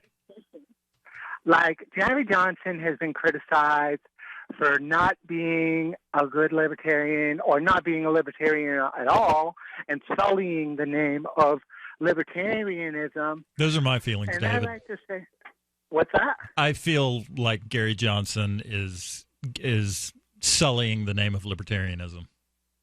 Well, in the same way, I would say these Satanists are sullying the name of Satan because they don't do satanistic things. They're just about Earth. Are they human sacrificing at all, I wonder? Well, it depends on what Satanism means. I mean, there's been different variants and beliefs. The answer to his question is no. No, the Satanic Temple is not doing human sacrifice. But I think they did sacrifice a goat or something like that at some sort of ceremony that they had. There's different ones of these groups doing different things, too. So there's the Levian Satanists, and then there's actual Satanists who really do believe in Satan, and those are the ones that all the rumors are about, where they were sacrificing things and having satanic dark masses in the woods and things like that back in the 80s. I remember hearing about that as a kid. Whether those people really exist or not is still unknown. But there's different types of people who call themselves Satanists. In this case, these appear to be atheists, rationalists, humanist types in the Satanic Temple. But where does the Satan part come in? I thought Satan's supposed to do bad things. If they don't do bad things, they're not really Satan. Well, that's the thing. The argument from some of the Satanists who actually do believe in Satan might be that that Satan really isn't a bad guy after all, and that it's actually God who was the bad guy, and that Satan rebelled against this controlling thing who wanted to send his creations to this fiery pit. You were talking about the frustrations, Mark, that you had with the idea of hell, and it being combined with the idea that this is some sort of loving father who's then sending his creations to hell. The idea from some of the Satanists might be that Satan was rebelling against this control freak God, this nanny God, if you will, and that maybe he's not such a bad guy after all. Well, I just thought I'd throw it out there, and thank you for entertaining my thoughts. Sure, Have a David. great evening. Thanks for the call tonight. Toll-free number is 855-450-FREE. That's 855-450-3733. There's a great movie from the 90s called The Devil's Advocate with Al Pacino and Keanu Reeves in it, which is one of the creepiest movies that I've seen. It's really a really good kind of, I don't know if thriller is the right term, drama, thriller, or whatever, supernatural drama. And Al Pacino sort of makes that pitch toward the end of the movie. He's, I'm sorry to spoil it for you, but he's the devil in that movie. A spoiler from a movie from the 90s? Yeah. Okay. And he sort of makes the pitch that he's actually man's best friend, that he's, the good guy in this whole ethereal conflict between him and God. And, who knows? Who knows? Ian, who knows? Come on. Who knows? You don't know, Mark. You don't know. It's just, for me, it's all just a made-up story by humans. It's a made-up story. To try to control each other. And so, what is God? Well, in my opinion, God is everything, is the universe. I'm a panentheist, and I believe that we're all parts of God. And I think you can have hell and you can have heaven, and it can be right here, right now, in your life. So, Ian, that's what I know or believe. As you know, I'm sort of a community theater kind of a guy. Yes, you are. And You're a thespian. Yes, I am. And I've been looking for a play to direct by a certain author. There's a Hungarian author who has had his works translated into English, and he was writing plays throughout the first half of the 20th century. And I found a play called The Devil. And it's very similar to The Devil's Advocate. Mm-hmm. And I was taking a walk with this girl that I've been dating, and I was telling her about the devil and the play. Okay. Yep. And I brought up The Devil's Advocate, and I told her, and I started to tell her the end, and I said, "Now wait a minute, maybe you don't want me to spoil it." And she told me that she did not want me to spoil it, and she may be listening tonight because I told her that I was doing the show. So I don't appreciate what you just did. Well, wait a minute, it's not really that much of a spoiler. It's pretty obvious. Anybody who I think has seen the trailer to the movie would probably know that Al Pacino is the devil in that movie. He is a devilish looking character. It's pretty clear towards the beginning of the film that he is that character. It's been a while since I've seen it, and that doesn't really spoil the ending of the movie, which is actually pretty good and pretty surprising. So it's got a gotcha at the end. Yeah, I would not spoil that part. Speaking of the devil, I had a few words. I feel like, if there's a few decades in between you and the movie, that you can go ahead and spoil the end of it. Like, I don't know, maybe Dorothy gets back to Kansas. I don't know. At what point? Can I not tell the ending of Beowulf? Well, now because somebody out there might not have read the epic poem? The whole, you bring up the Wizard of Oz. Now we're back into this category of characters that may not have been what they seemed. Maybe God is actually the devil in the biblical version, because it's God who wants to control people by the sort of the classic biblical method. And similarly, in the Wizard of Oz, there's an argument that it's actually the White Witch who is the bad guy in that movie. And it's an interesting theory. Isn't that the Witch of the North? Yeah, I forget. The White Witch, the supposed good witch, is actually... Witch of the West. No, that's the Wicked Witch of the West. The supposedly Wicked Witch. The toll-free number here, 855-450-FREE. I'll see if I can pull that up for you because it's pretty interesting. 855-450-3733. Also, more about the Satanic Temple's after-school Satan Club coming up on Free Talk Live. Paid non-attorney spokesperson Adam Pulaski of the Pulaski Law Firm with principal office in Houston, Texas is the attorney responsible for the content of this ad. This ad is not legal advice, and the choice of a lawyer should not be based solely upon advertisement. Services may not be available in all states. Attention Xarelto users. If you or a loved one took Xarelto and suffered a serious bleeding event, you may be entitled to financial compensation. Xarelto is a popular prescription blood thinner used to prevent blood clots and protect patients from strokes. These serious bleeding events have led to numerous cases of hospitalization and even death. Phone lines are open 24/7. Call 800-261-0937. That's 800-261-0937. This is Dan Pilla. Do you owe the IRS money you can't pay? Are tax debts crippling you? I've defended people from the IRS for over 30 years. I've helped thousands, and I can help you too. I wrote the book on IRS settlement, and I'm telling you, there's no such thing as a hopeless case. Call 800-34-NO-TAX to finally get free of IRS debt. With the IRS's new programs, there's never been a better time to solve your problem. Call 800-34-NO-TAX. That's 800-34-NO-TAX, or my website, danpilla.com. On May 22, 1992, beloved talk show host Johnny Carson ended his 30-year run of hosting The Tonight Show with a farewell episode that included special guests Saddam Hussein, KKK Grand Wizard Virgil E. Griffin, and a musical performance by the Flagshifters. On May 24, 1883, the Brooklyn Bridge opened, providing New Yorkers with a more efficient way of killing themselves and escaping their trash-ridden excrement-cake city. The monument's historic opening was marked by hundreds of people jumping 275 feet to their deaths in order to avoid waking up every morning with the smell of horseshit filling their nostrils. Before the Brooklyn Bridge, there were very few ways for New Yorkers to free themselves from the cesspool in which they lived. One method was to tie cinder blocks on their legs and walk into the Hudson River. But of course, the banks of the Hudson were so brimming with garbage and raw sewage that the putrid stench would drive back even the most desperate suicide seeker. This is the Onion News Network. Are you a political activist who does things that the government might not like? Then this free ebook may save your life. Rats is your guide to protecting yourself against snitches, informers, informants, agents provocateur, narcs, finks, and similar vermin.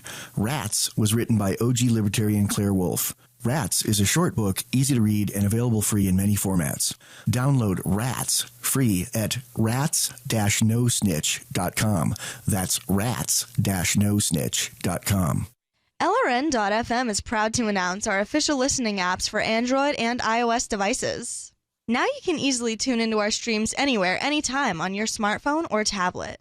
Just visit apps.lrn.fm or search for LRN.FM in the Android or Apple app stores. Please download, rate us 5 stars, then share the link on your social media, and let your friends and family know how you're listening to LRN.FM. Download it now, free at apps.lrn.fm. Since time began, tyrants have taken aim at personal liberties. Now there's a movie that aims back. The government has no more right to tell us what to put in our bodies than they have to take our guns or tell us what books we can read. 6 drug police were eaten by bears while raiding a marijuana farm. On your knees, you dirty hippie! Jesus. On your knees! What's the problem, officer? Today, many cops who enforce pot laws do so only because it provides them with cushy jobs, good benefits, and a chance to push people around. I was an undercover narcotics officer. The drug war is nothing but a farce. The Second Amendment says you got to keep you and your gat intact. Guns and Weed, The Road to Freedom. A film by Michael W. Dean and Nima Vadadi. DVD available now at gunsandweed.com or on Amazon. That's gunsandweed.com. Makes the perfect gift. Remember, that's gunsandweed.com. You're listening to the best liberty-oriented audio streamed around the clock, on the air, and online. This is the Liberty Radio Network at LRN.FM.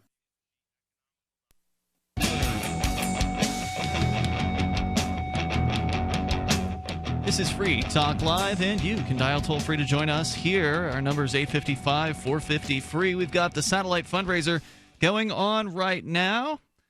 Satellite fundraiser at fund.lrn.fm. We're looking to raise money to continue our existing satellite channels over North and Central America, as well as the one over Sub-Saharan Africa. If we can raise enough, we'll also add a third satellite channel over Europe, as well as a good chunk of the Middle East and North Africa. We can make that possible with your help. So please go to fund.lrn.fm. We've got a couple new perks that have been offered by Callan Diggs, who is the host and author of international best-selling book Reaching the Finish Line. You can check out all the perks that we have for offer over at fund.lrn.fm, but Callan generously offered up a copy of his ebook for anybody who purchases a $25 donation on the satellite fundraiser, as well as a 1-month subscription to his radio program. And the $300 perk, he's offering a career consultation as well. So we've had those added in there. Very generous offer on his part. You can also get the Free Talk Live exclusive Platinum Amp pin. You can name an entire satellite channel if you've got a whole bunch of money that you want to throw at us. please go to fund.lrn.fm. It's going on for about another 3 weeks, and it ends on August 19th. So perks are available. Go check out all the details. You can learn more about free-to-air satellite and what we're doing with those broadcasts, spreading the ideas of freedom and liberty and peace as far and as wide as possible via satellite channels. So go to fund.lrn.fm. Pat is in Virginia. You're on Free Talk Live with Ian, Johnny, Ray, and Mark. Hello, Pat. Hey, how you guys doing tonight? Pat, I can barely understand you. It sounds like you're swallowing your phone. Can you back away from your phone? Maybe a little bit there. Maybe if I turn it down a little bit. Well, I don't know if generally you can turn down the microphone levels on your phone, but go ahead and try to tell us what you're going to tell us. Is that a little bit better? I guess. You're just going to have to go fast. I want to talk a little bit about them hot air balloons. I know there's Arizona, they do a lot of them hang gliding stuff, and I don't know if it's because you're a little tipsy or just the phone is that bad. It's hard to understand you. You're talking about hang gliding. I'm going to see if we can get you on a better line or something like that. Maybe a better phone or something that you can try calling us on our back lines here. We'll give you the number through the board operator. If you've got Skype, by the way, it's always worth it to make a Skype phone call to us because it sounds – maybe Skype is just, spoiling me or something like that, but it's so hard to listen to some of these calls. I apologize about that. I don't know. I mean, it's... if I'm having trouble understanding it, other people are having trouble understanding it. Yeah, that's true. Did you hear about the skydiver who jumped without a parachute? Yes, I did. Now, also, there's some sort of story about hot air balloon malfunctioning or what happened. Hit the power lines there. Ooh, yikes. That doesn't sound like fun. It kind of made me wonder why they don't hit power lines more often. It's not like you can steer those things. Well, there must be a way to steer those things. Oh, yeah? What did you go to Google? How do you steer a hot air balloon? You've looked this up and you're telling me there's no way to steer a hot air balloon? They just go up and come down wherever they damn well please? Come on, of course you can steer them. What do balloons do? I don't see how you could steer a hot air balloon. During the flight, the pilot's only ability to steer the balloon is the ability to climb or descend into winds going different directions. Thus, it's important for the pilot to determine what the direction the wind is blowing at altitudes other than the balloon's altitude. Interesting. And how do they do that? Computers these days? I have no idea, Ian. Huh.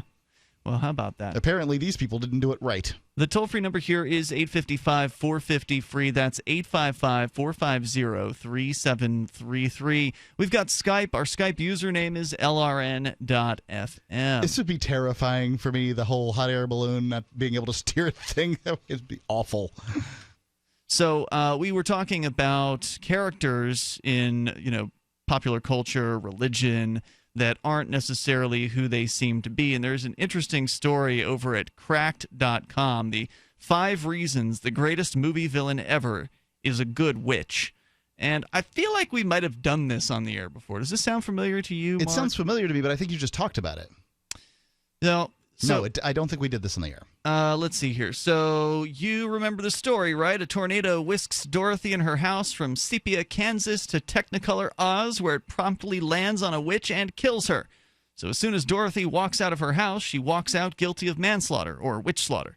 And that's when Glinda the Good Witch floats down and merrily interrogates Dorothy to find out if she's a good witch or a bad witch. Dorothy did manage to drop a house on someone without so much as a scratch, so any reasonable person would suspect witchcraft was afoot. Dorothy, in possession of the sensitivity of a 3-year-old child, responds she can't be a witch because witches are old and ugly. Glinda, in possession of the logic of an Alzheimer's patient, points out that only evil witches are ugly. You caught that, right? Beautiful equals good? Okay, next, Glinda calls out the Munchkins to celebrate the death of the Wicked Witch of the East. And not just with a little round of applause and a quick moment of silence either, but a full-on song and dance routine, parade, and mayoral declaration of a holiday. Even the coroner gets in on the party. The festivities end when the corpse's sister, the Wicked Witch of the West, shows up, understandably pissed that her sister was killed by a falling building. Here's where Glinda goes from sinister to psycho. Number 4, the setup. Right off the bat, the Western witch wants to know who killed her sister. Fair enough. Glinda smiles blandly while the witch accuses Dorothy, no doubt enjoying the double whammy of a grieving witch's rage and Dorothy's terror. While the Wicked Witch is busy threatening Dorothy, Glinda interjects, not to defend a shell-shocked farm girl, but to remind the Wicked Witch of the West of the ruby slippers on her sister's feet. Now, this is important. As far as we can tell, the Wicked Witch of the West is the Wicked Witch of the East's one and only family member, meaning the slippers rightfully belong to her as the next of kin. Seems reasonable. So why didn't Glinda just let the lady have her shoes? Let her grab her one inheritance and go off to mourn in peace. Sure, the Wicked Witch lives, but the real world still has Carrot Top. Sometimes life isn't fair. Number 3, the taunt. But all right. Instead, Glinda reveals she's only reminded the Wicked Witch about the slippers so she can involve Dorothy in a game of Monkey in the Middle, teleporting the bereaved witch's rightful heirloom off of her dead sister's feet and onto Dorothy's. Imagine the audacity it takes to steal anything off of a dead person, especially while the body is still warm. And Glinda doesn't just steal her shoes, she somehow magics the Wicked Witches of the East's feet so that they curl into those curly party horns that you blow at birthday parties when you were a kid. Never mind, those feet were the only means the Munchkins had of dragging a witch corpse out from under the house so they wouldn't have to smell her decomposing body forever. Glinda just doesn't give an F. So Glinda steals the shoes, then she straight sells Dorothy out by telling the witch that her shoes are now superglued to the girl. Dorothy just stands there like a chump while Glinda whispers that the slippers must be super magic or the Wicked Witch wouldn't want them. What? That's like Gandalf stealing the one ring from Sauron's brother, giving it to Frodo, and then saying, "You should hold on to that. He totally wouldn't want it if it wasn't powerful." And to top everything else off that she's done, Glinda then mocks the Wicked Witch, laughing at the fact that she apparently has no power in Munchkinland, before telling her to get lost. By this point, the witch is good and upset, and Glinda has ensured that she's completely focused all of her well-deserved rage on Dorothy. As the scene ends, the rivalry between the Wicked Witch and Dorothy has been set, even though they should both be upset at Glinda. Yeah, it seems like Glinda's setting something up. I'll agree with you. It's like Tony Soprano's mother decided to use her powers of passive-aggressive manipulation to take over the Care Bears Cloud City. Nobody is even half evil enough to understand what she's doing to them, which is why Dorothy has no idea she's about to be turned into a low-rent hitman. So the orphan girl from Kansas now has Oz's Saruman-Hitler mashup gunning for her, all because the good witch, supposedly, got her involved in some kind of gander witch struggle without her consent. Glinda then goes on to explain that Dorothy has made a rather bad enemy of the witch. Not really. Glinda made her a rather bad enemy of the witch. Dorothy stood around like a confused kid because she was, a confused kid, while Glinda essentially framed her. So despite being an innocent third party to the whole thing, Dorothy has now become Oz's version of Neo, only Morpheus is just some jerk with his own agenda. Once Glinda sets Dorothy up to be the object of the Wicked Witch's rage, she sends her off to find the wizard, telling her that A, she would be better off getting the hell out of Oz altogether, and B, she can only achieve this by going to the wizard, which means leaving Munchkinland, where coincidentally the Wicked Witch has no power. The wizard, Dorothy is told, is the only one who can help her. Yeah, the Wicked Witch, or the Good Witch of the North, can't send you back to Kansas? Unfortunately, that was a bald-faced lie, and we'll explain why in the remainder of this. And you can join us. Toll-free number 855-450-FREE. Was the Good Witch actually the antagonist? Adam Kokesh has agreed to meet Bernie Sanders in any city in America on any day between now and the end of the year for a friendly debate on socialism versus voluntarism, in which Bernie can choose an objective moderator. To sweeten the deal, Roger Ver, aka Bitcoin Jesus, has offered that upon completion of a 3-hour debate in which both men have equal time, he will donate a total of $100,000 worth of Bitcoin to the charity of each man's choice, $50,000 apiece. Learn more at bernie.freetalklive.com. Are you tired of governments around the world killing innocent people? Stop using their money. There is an alternative. Bitcoin is a stateless, free market, non-political currency. Bitcoin is money that cannot be inflated or controlled by any state. By continuing to use their money, you're perpetuating the killing. Stop doing it. You have an incredible alternative available to you now. Learn it, use it, spread it. Get started with Bitcoin at Bitcoin.com. It's Bitcoin.com.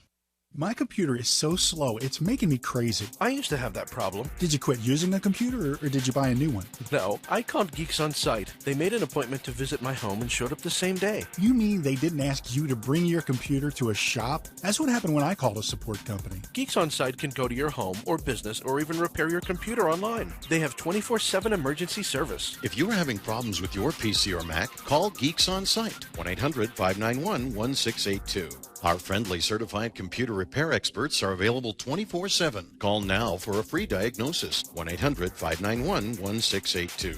Data recovery, virus removal, and maintenance for all laptops, desktops, printers, and networks. That's Geeks on Site for friendly certified computer repair experts available 24/7 over the phone or in your home or business. Just call 1-800-591-1682. That's 1-800-591-1682. 1-800-591-1682. 1682.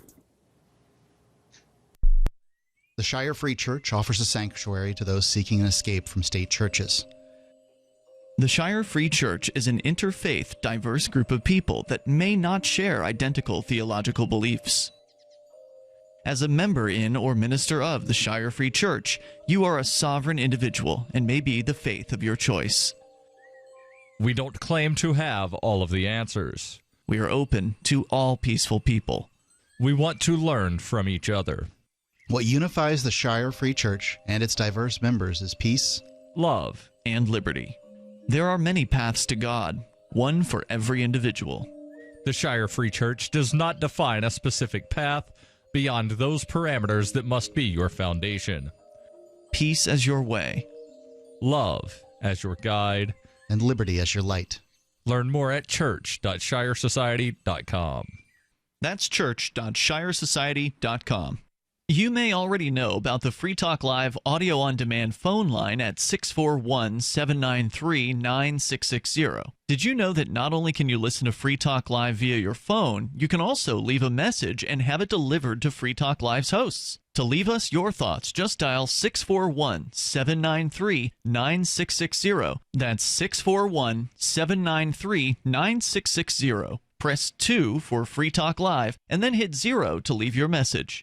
This is your Roberts & Roberts Brokerage Daily Precious Metals Update. In early trading Friday, gold is $10 higher at $1,346 per ounce, and silver is 10 cents higher at $20.31 per ounce. Bitcoin is currently trading at $653 US.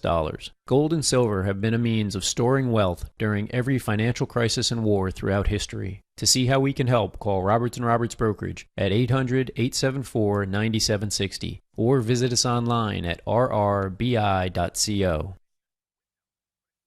While our satellite channel is free to listen to, it's not free for us. You can help us cover our satellite costs with the chip-in on the right side of the page at lrn.fm.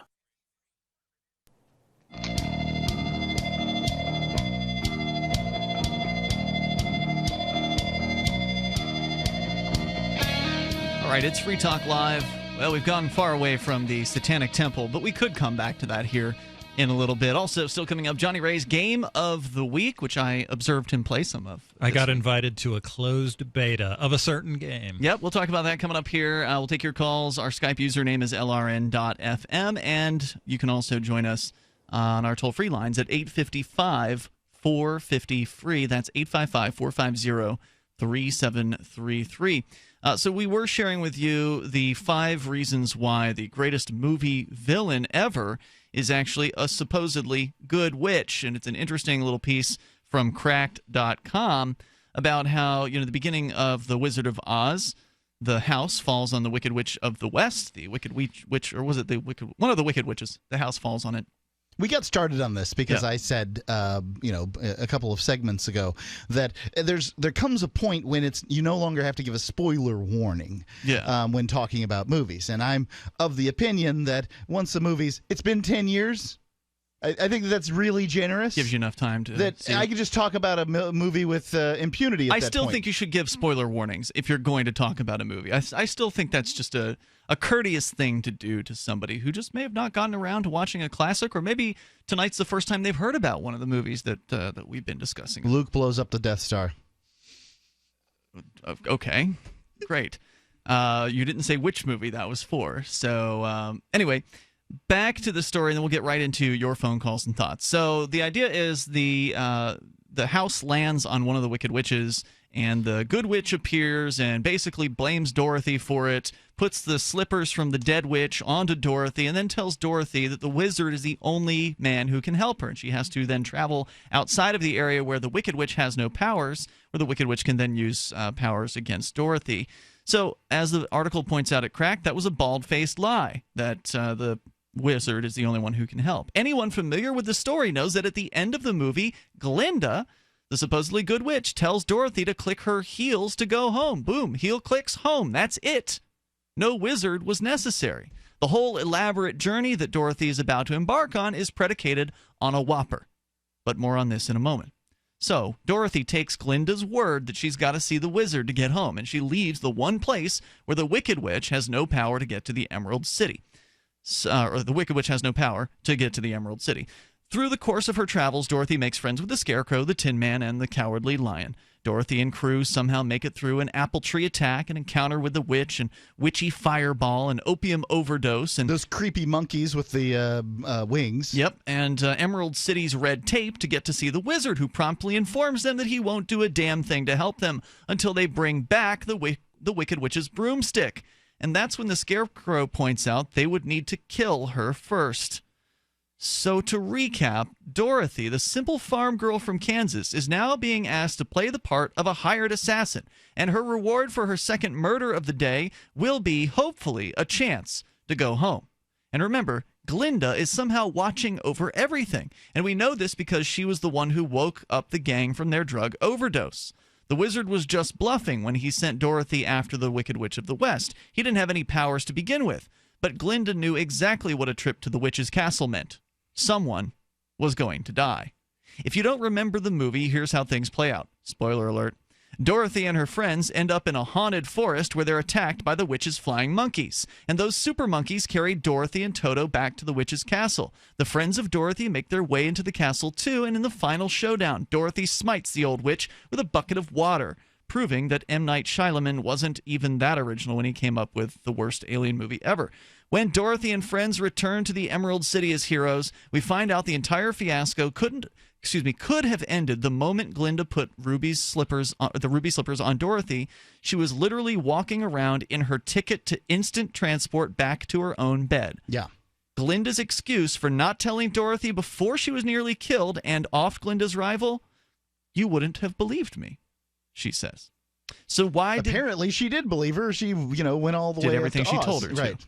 So why did Glinda send Dorothy to the wizard in the first place?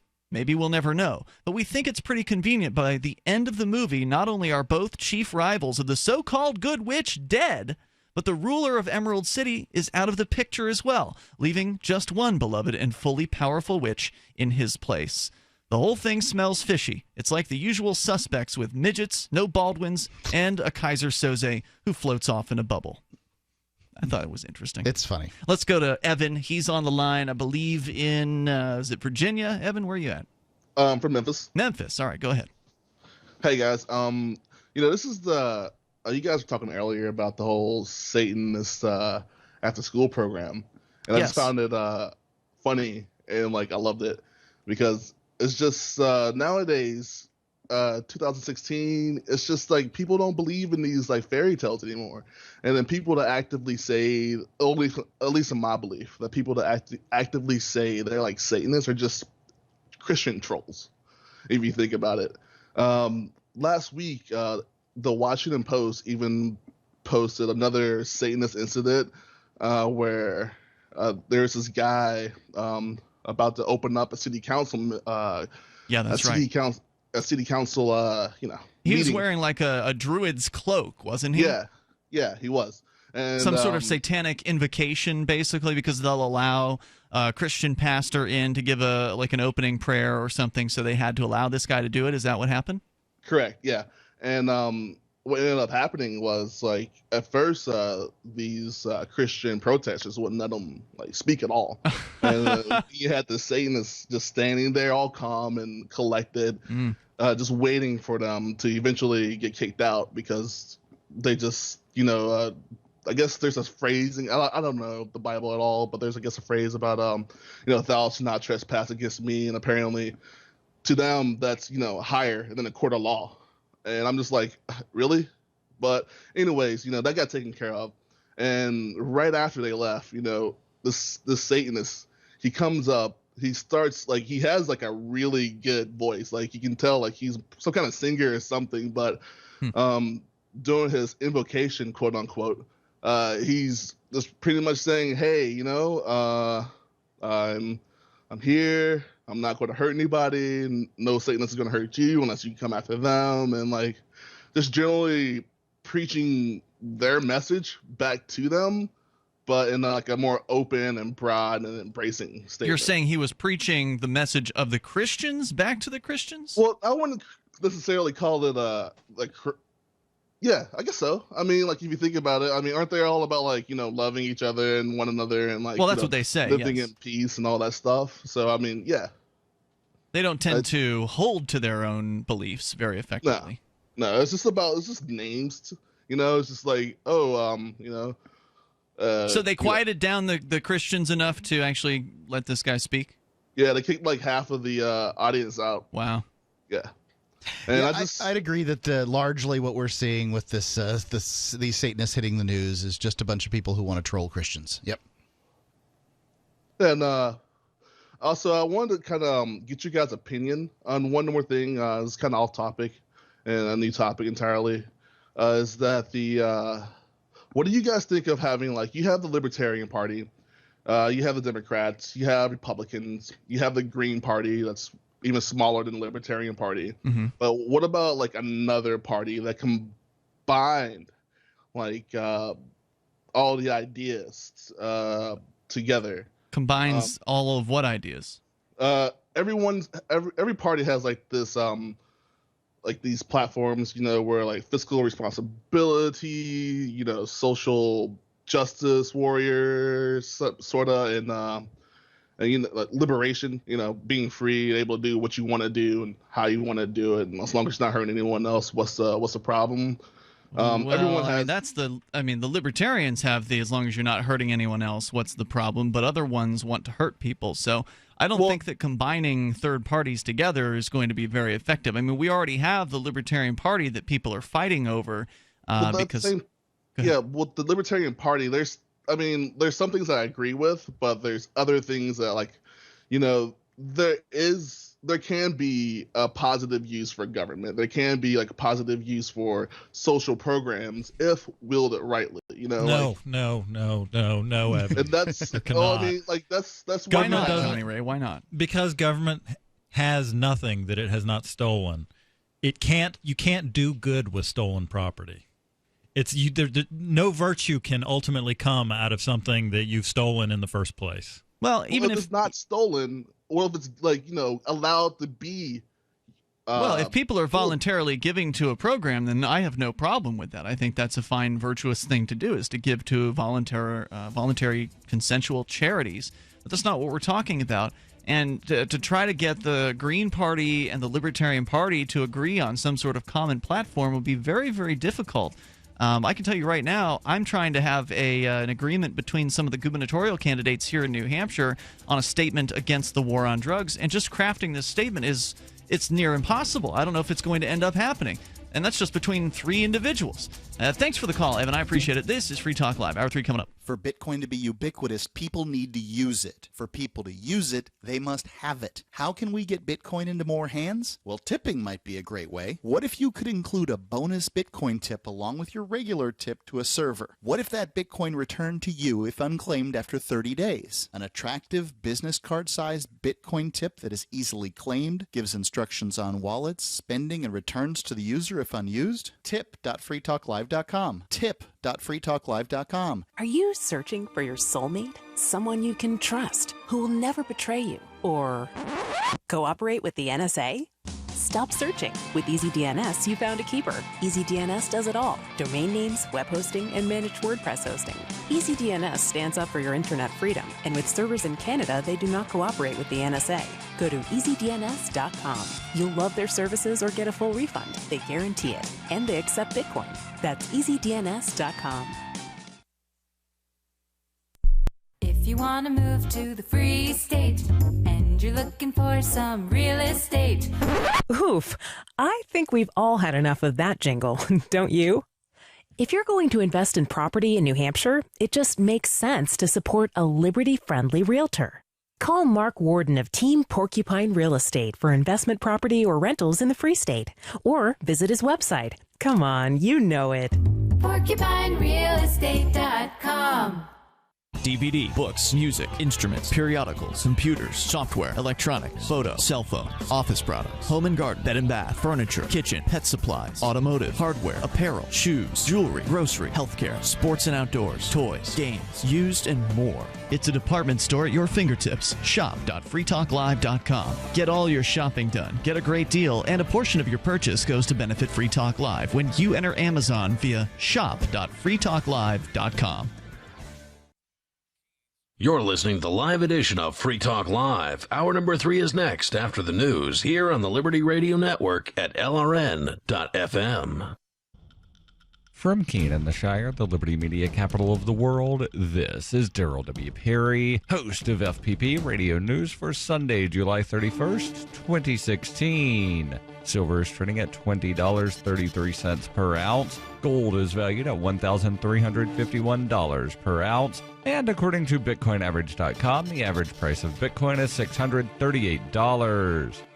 Antiwar.com reports, according to the charity group Save the Children, an airstrike hit one of their maternity hospitals in northern Syria's Idlib province, killing 2 people and wounding several others. The group that runs the hospital, Syria Relief, said the killed were relatives of patients. The maternity hospital was said to be the largest in the area, and it is now mostly closed except for the emergency department, as the electric generator was damaged in the incident, which hit the entrance to the building. It is unclear at this point who launched the airstrike, though the Idlib province is dominated by Al-Qaeda's Nusra Front and is mostly targeted by the Syrian government and Russia. Though the U.S. coalition has been in talks on joint attacks with Russia against Nusra, it is unclear if they have done so yet. The hospital in question was described only as the maternity hospital in northwestern Idlib, adding to the difficulties of civilians in the war-torn area. It is also uncertain how long the hospital will be out of commission after the incident.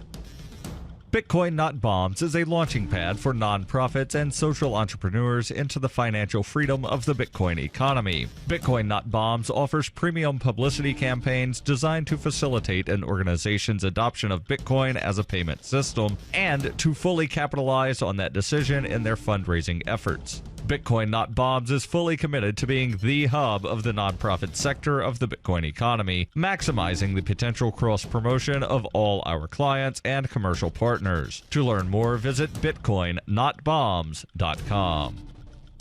UPI reports an off-duty Indianapolis police officer accused of shooting a fellow officer was arrested in Ohio after a standoff with police. WCPO reports that the incident began when Indianapolis Metropolitan Police Department responded to a domestic dispute call between an off-duty officer, later identified as Adrian Scott Ars, and his estranged wife around 8 p.m. on Friday. IMPD spokesman Major Richard Riddle said at some point during our detectives' investigation, the off-duty IMPD officer came back to the apartment and began shooting in the apartment. Our on-duty detective who was doing the investigation was struck in his arm. The on-duty detective returned fire but did not strike the suspect. According to CNN, the estranged wife and children of Adrian Ars were inside the apartment at the time of the shooting, but none of them were injured. Ars then fled the scene in his personal vehicle, which contained his police radio and computer. IMPD investigators were able to determine he was headed for Cincinnati by pinging his cell phone. Ars, who had worked for the Indianapolis Police Department for 18 years, was suspended without pay pending termination, and his police vehicle and duty belt had been recovered. Riddle said Ars was already the subject of criminal investigation by the department but did not release further details. The detective did not suffer life-threatening injuries in the shooting and remained in good condition at a local hospital. For nearly 40 years, Roberts & Roberts Brokerage has been a trusted source for buying and selling precious metals like gold and silver. They also take Bitcoin for precious metal purchases and have permanently removed the minimum purchase amount for all orders paid in the digital currency. Call Roberts & Roberts today for knowledgeable advice on buying and selling precious metals and a forward-thinking approach to new technologies. 800-874-9760 or visit online at rrbi.co. Reuters reports a hot air balloon burst into flames over central Texas on Saturday after apparently striking power lines and plunging into a field, killing all 16 people aboard in one of the deadliest such incidents on record, according to police and eyewitnesses. The FAA said the fiery crash occurred about 7:40 a.m. local time near Lockhart, a town about 30 miles south of Austin. The Caldwell County Sheriff's Office said 16 people were believed to have been on board the doomed craft and none survived. The Texas Department of Public Safety confirmed that 16 16 people were dead. Emergency responders in Texas said the basket portion of the balloon, which carries the passengers and crew, caught fire. Aerial TV footage of the aftermath of the accident showed remnants of the red, white, and blue balloon, adorned with a large yellow smiley face wearing sunglasses, lying flattened at the crash site. The National Transportation Safety Board offered no details on what may have caused the accident, which occurred on a clear day, but Eric Grossoff, a spokesman at the scene, said teams from that agency and the FBI were being dispatched to determine how the crash unfolded. Grossoff said FBI assistance is routine in cases of major accidents. This has been FPP Radio News, online at fppradio.com. Take the Field's mission is to inform baseball players that physical activity is nothing to be scared of, that a little bit of running can be fun. Now, Rebecca, this obesity problem is nothing new. Well, right. There is a culture of obesity in baseball that has been around for years. I mean, coaches even sub in healthy pinch runners instead of encouraging their overweight players to hustle, depriving them of the only cardiovascular exercise they might have a chance to get. And a lot of these athletes have been playing baseball since they were kids. Well, right. So they might have never learned any healthy habits. Baseball is fine in moderation, but many of these men spend over 200 days a year playing it, and that adds up. The program encourages players once an hour to take a 15-minute break from baseball to do something active, like go up and down some stairs, go for a walk, or play some basketball. All right, well, thanks, Rebecca. If you're a baseball coach and you're worried about your players' health, go to takethefield.gov for a list of healthy activities and nutritious snacks. Coming up next, does America brains get worse hearing words correct? This is the Onion News Network.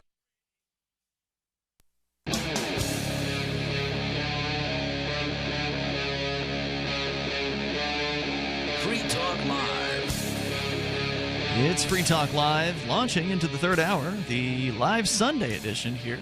With you in the studio, you've got Ian, Jonathan Ray, and Mark. Coming up, Johnny's got his game of the week, and actually, it's been a while since you've been on the air with us, Johnny Ray. So. Yeah, and in this case, it would be like the game of the season. Game of the season. Yeah. It's been a few months, I think. Yeah, half a year. I don't know. It'd been quite a while. Yeah. So welcome back to Johnny Ray, and we're here, of course. We'll take your calls about anything you want to discuss. We talked a lot about the Satanic Temple's new Satan After School program that they're planning on launching this coming school year in elementary schools.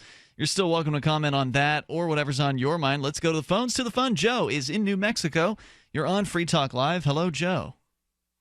Hello. Hi, Ian. Hi, Mark. Hi, Johnny. Hi. Welcome, sir. Go ahead. Thank you. Well, I just wanted to say that I've been listening to Free Talk Live since Paula was your biggest chronic caller. Oh, I've been around a while. Paula, the lady calling from her trailer park with a fax machine, getting all kinds of conspiracy theories faxed into her day in, day out. Yeah, she was a real trip. She was the authority. She knew it all. Yep. She was great. She knew everything. But I just wanted to call you now and tell you that listening to Free Talk Live lately has traumatized me. Oh, no. What's traumatic? In what way? Well, I'm a over-the-road trucker. Thank you for your service. Thank you. And today I had to travel through Albuquerque. Oh, no. And I got to tell you, the whole time I was traveling through, I was waiting for Sarah to jump out in front of me. Who knew when somebody was going to jump out and have another pedestrian accident? Yeah, Indeed. You're referring to our chronic caller, Sarah from Albuquerque, who is obsessed with traffic fatalities, red light cameras. She doesn't drive. She's on welfare, so on and so forth. She's a communist. So, yeah, you were waiting for her to, block traffic or something like that? Block traffic, jump in front of me, become the next traffic fatality so she could actually have something for a statistic. So what you're saying is Sarah has actually traumatized you. That's right. Not Okay. Free Talk Live themselves, but Sarah. Well, I hope Sarah's listening tonight, although I suspect that she hardly ever actually listens to the show, that she's just figured out that she can call the show and get on the air without actually having to, be She on considers topic. it activism. She said so last night, or Right. the night before, whenever she called in. So we'll have to remember to make a point, because she's already called. Oh, wait, no, she called tonight, but I don't think we put her on. We didn't actually have Sarah on. I think she dropped off the line before we got to her. Yeah, she did call. For all those people that believe that the first thing we do is rush to put the craziest people we can on the air. Yeah, well, I mean, we'd put her on, but there was somebody else who was on before she was. Yeah. Anyway, she dropped off. So if she does call in tonight, we'll have to We'll have to let her know. Ralph was on. That's right. Yeah, we'll have to let her know that she has resulted, her fears and her activism has resulted in trauma to a poor over-the-road trucker. I couldn't get out of Albuquerque fast enough. Hey, was there more you wanted to share tonight, Joe? No, that was it. Thanks for the call, and thanks for listening for such a long time. Really appreciate having you on board, and thanks for calling tonight. Drive safe. Our toll-free number is 855-450-FREE. Let's continue here. We've got Egon. He's on the line and calling from I don't know where. You're on Free Talk Live. Michigan. From Michigan. Oh, and it does sound like your microphone is not very good. I don't think he's talking into his phone. Right now.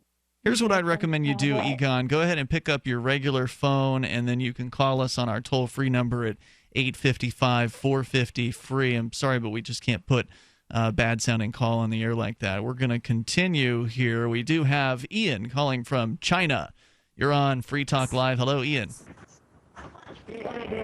Maybe it's us. Maybe it's us in this case, because that's two bad calls in a row. We're going to put him back on hold. Toll-free number is 855-450-FREE. That darn internet, when it works well, it's a tool for wonder, and when it's broken, it sure is frustrating.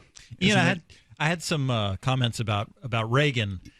That Ralph brought him up way back earlier in the show. Yeah, and Reagan is an oft refrain. I've heard Reagan in this political season more than the last one, and I heard him plenty in the last one.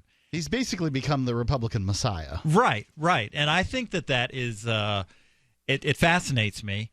Reagan, I have a reaction to him. When I was in my 20s, I really revered Ronald Reagan because when I was a kid, Reagan was the president. So when were you in your 20s? The aughts, basically? Yes. Yeah, okay. Yes, I was 23 in 2000. Okay, got it.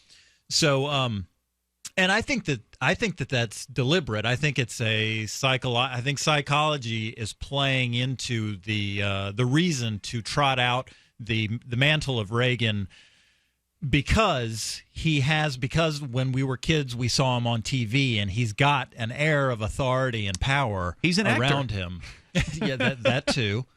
But I have heard over the past few years, listening to the Austrian economists, a lot of those folks say that it was Carter's appointment of Paul Volcker as Fed chairman, who Paul Volcker would raise the interest rate and rein in the loose money that Carter's administration was using to attack the stagnation of the 70s. It was what Paul Volcker did as the Federal Reserve chairman that ultimately brought the American economy back to life, it were. Not Ronald Reagan. They're saying Reagan doesn't deserve the credit. Yeah. Well, now, is this the guy who was before Greenspan? Yes. Okay. Yes. Volcker was before Greenspan. These guys, they get the credit, but they never seem to get the consequences. I mean, it was Greenspan's actions that resulted in 2008 recession and the 2005 housing crisis and these sorts of things. And Greenspan was responsible for this, that, and the other.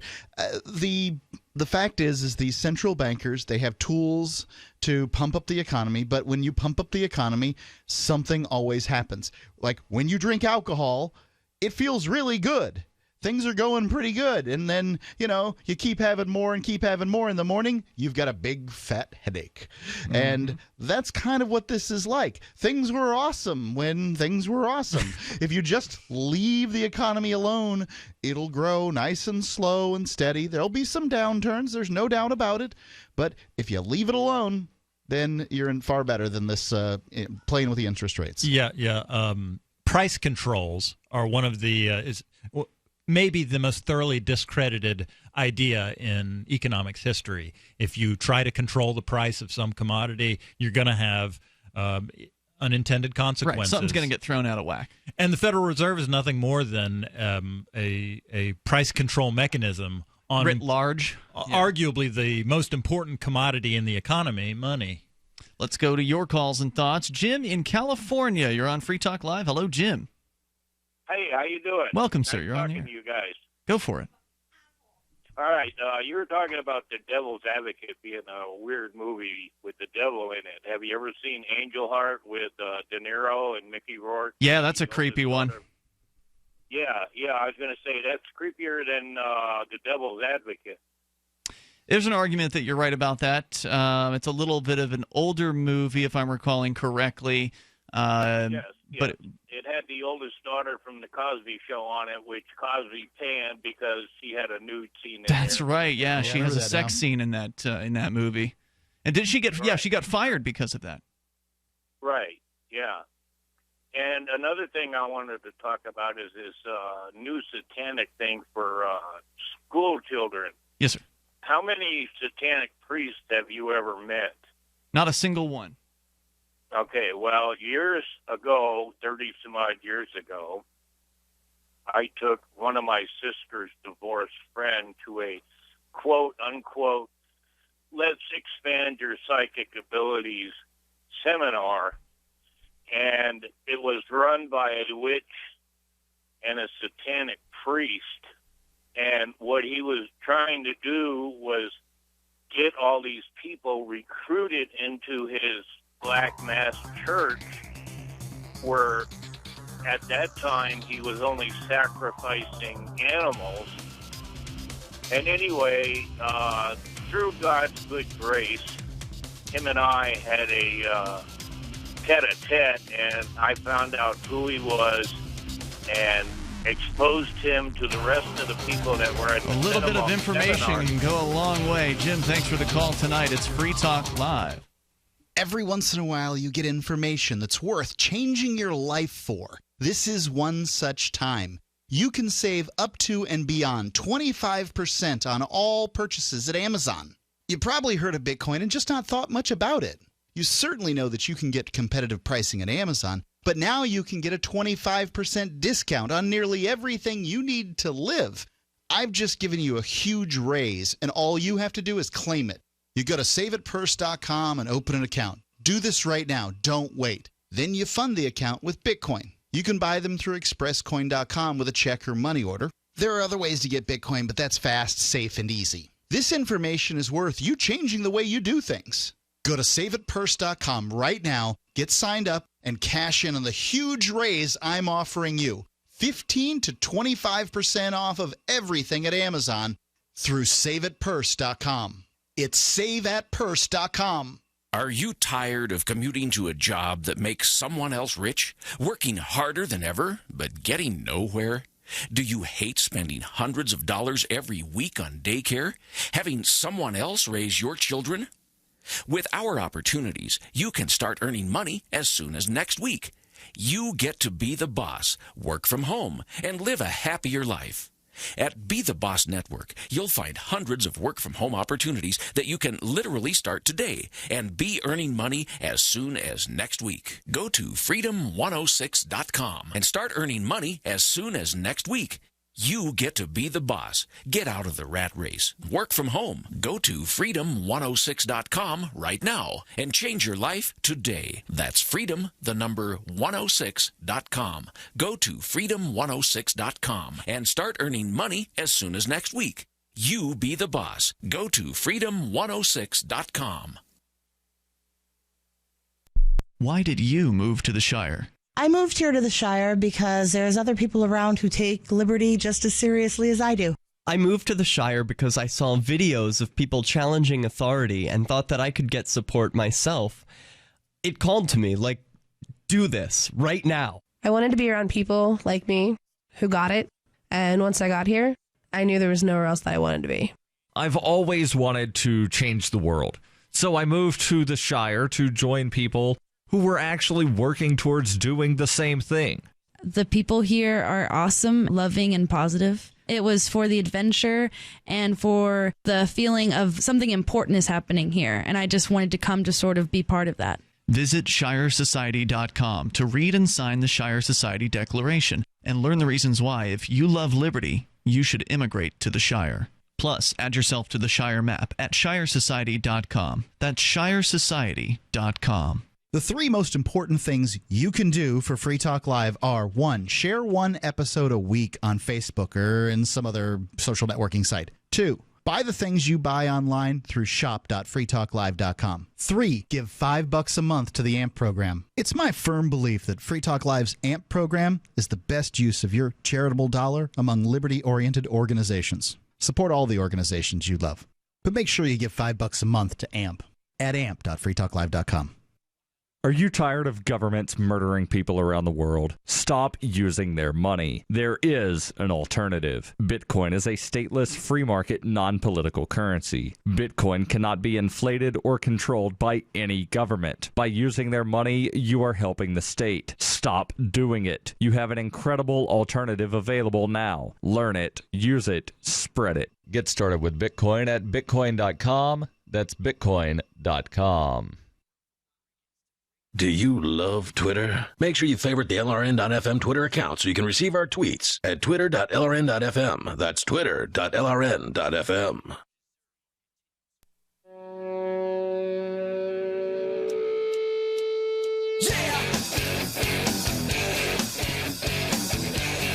This is Free Talk Live. You're invited to join us here on the live Sunday edition of the program. With you in the studio, you've got Ian, Johnny Ray, and Mark. Freedom's Phoenix is a liberty-oriented news aggregation site. If you want the newest and freshest stories and perspective on current events from those who value liberty, freedomsphoenix.com has it. Their daily dispatch is the best way to stay up to date on science, technology, historical findings, liberty news, as well as government overspending and the rise of the police state. It's freedoms with an S, phoenix.com. That's freedomsphoenix.com. As we go back to the phones, to the fun, we do have Sarah in New Mexico, which it's funny, Sarah, that you happen to call in here. I don't know, were you listening to the show earlier this hour? No, not really. How often do you actually listen to Free Talk Live before you call? Well, I mean, if I'm put on hold for 30 minutes, So, do you ever actually listen to us on Kiva, the local radio station there that carries our show? Well, you know what? It comes in so faint on Saturday that I can't listen to it anymore. It's aggravating me. I try to listen to it until 8 o'clock on Sundays, and I can't fall asleep because I can't pick it up. I mean, now, do you think it's really fair to call a show regularly that you don't actually listen to regularly? It sounds like she just said she tries to listen till... You try to listen till 8 or When's something? the last time you tried to listen? I think it's fine. I mean, Free Talk Live says you're available. Anybody can call in. Yeah, that's true. Anybody can call. But do you really think it's fair, though, to call a show that you don't actually listen to actively? Well, I listen, like I said, when I'm put on hold. I did listen to it when I was on hold. About the Abomination guy? No, you missed the call tonight. There's a professional driver, a truck driver, who called because he was driving through Albuquerque, and he was really... I don't know if terrified is the right word, but he thought that you were going to jump out in front of his truck at any moment in time. Your calls have basically messed with this guy's head. My goodness, you know what? He's not in an intersection. What has he got to worry about? That's where all the fatalities happen, in major intersections. Well, generally when you're driving, you do drive through intersections. So I'm pretty sure he went through quite a few intersections as he was driving through Albuquerque. Anyway, he just wanted to let us know that that your calls have basically thrown him off his game as far as being a professional driver is concerned, and that's not good. That's goodness. More danger for people on the roads because of you, Sarah. You did that. He was having a laugh. Ian's not being serious. The guy was making a joke. I will say that according to the article we read, Sarah, the pedestrian fatalities that occur in New Mexico have a great deal to do with drunk pedestrians. Yeah. And she doesn't drink. Every other. No. Okay, well. Do you? Anyways, tonight. You don't drink, right, Sarah? I call about something else. You don't. Okay, Do you drink though? Stop it. Are you a drinker? That's what I want to know. So I don't drink at all. I didn't think so. You know what? Tonight, do you know that New Mexico we have online registration? You know, you guys get mad at me because I talk about traffic, so I'm talking about voter registration. So New Mexico, we could register to vote online. It started this year, so 50 to maybe 50 listeners listening out there. I don't know on the computer. The website is sos.state. No one cares what the state website is, Sarah. That's why we have Google. So Yes. people who want to know where they can go and register their car can just Google that. So was that all you wanted to do, was let us know that you can register online? Mark, you're somebody who's you're talking about voter registration. Mark, you like the idea of a lot more controls being over voter registration. A lot more right, control, Mark? okay. You want the voters to have to show identification and things like that. How do you feel about online voter registration? I think it's fine as long as you can, you can prove who you are when you go to the polls. I want everybody to be able to vote. I just think that they should be able to. They should have to identify themselves. I want to tell you about the voter ID. We got rid of Diane Duran. She was a Republican, and the ID law went out the window with it. So there's no ID requirement at all to register or to show up and vote in New Mexico. And what do you think about that, Sarah?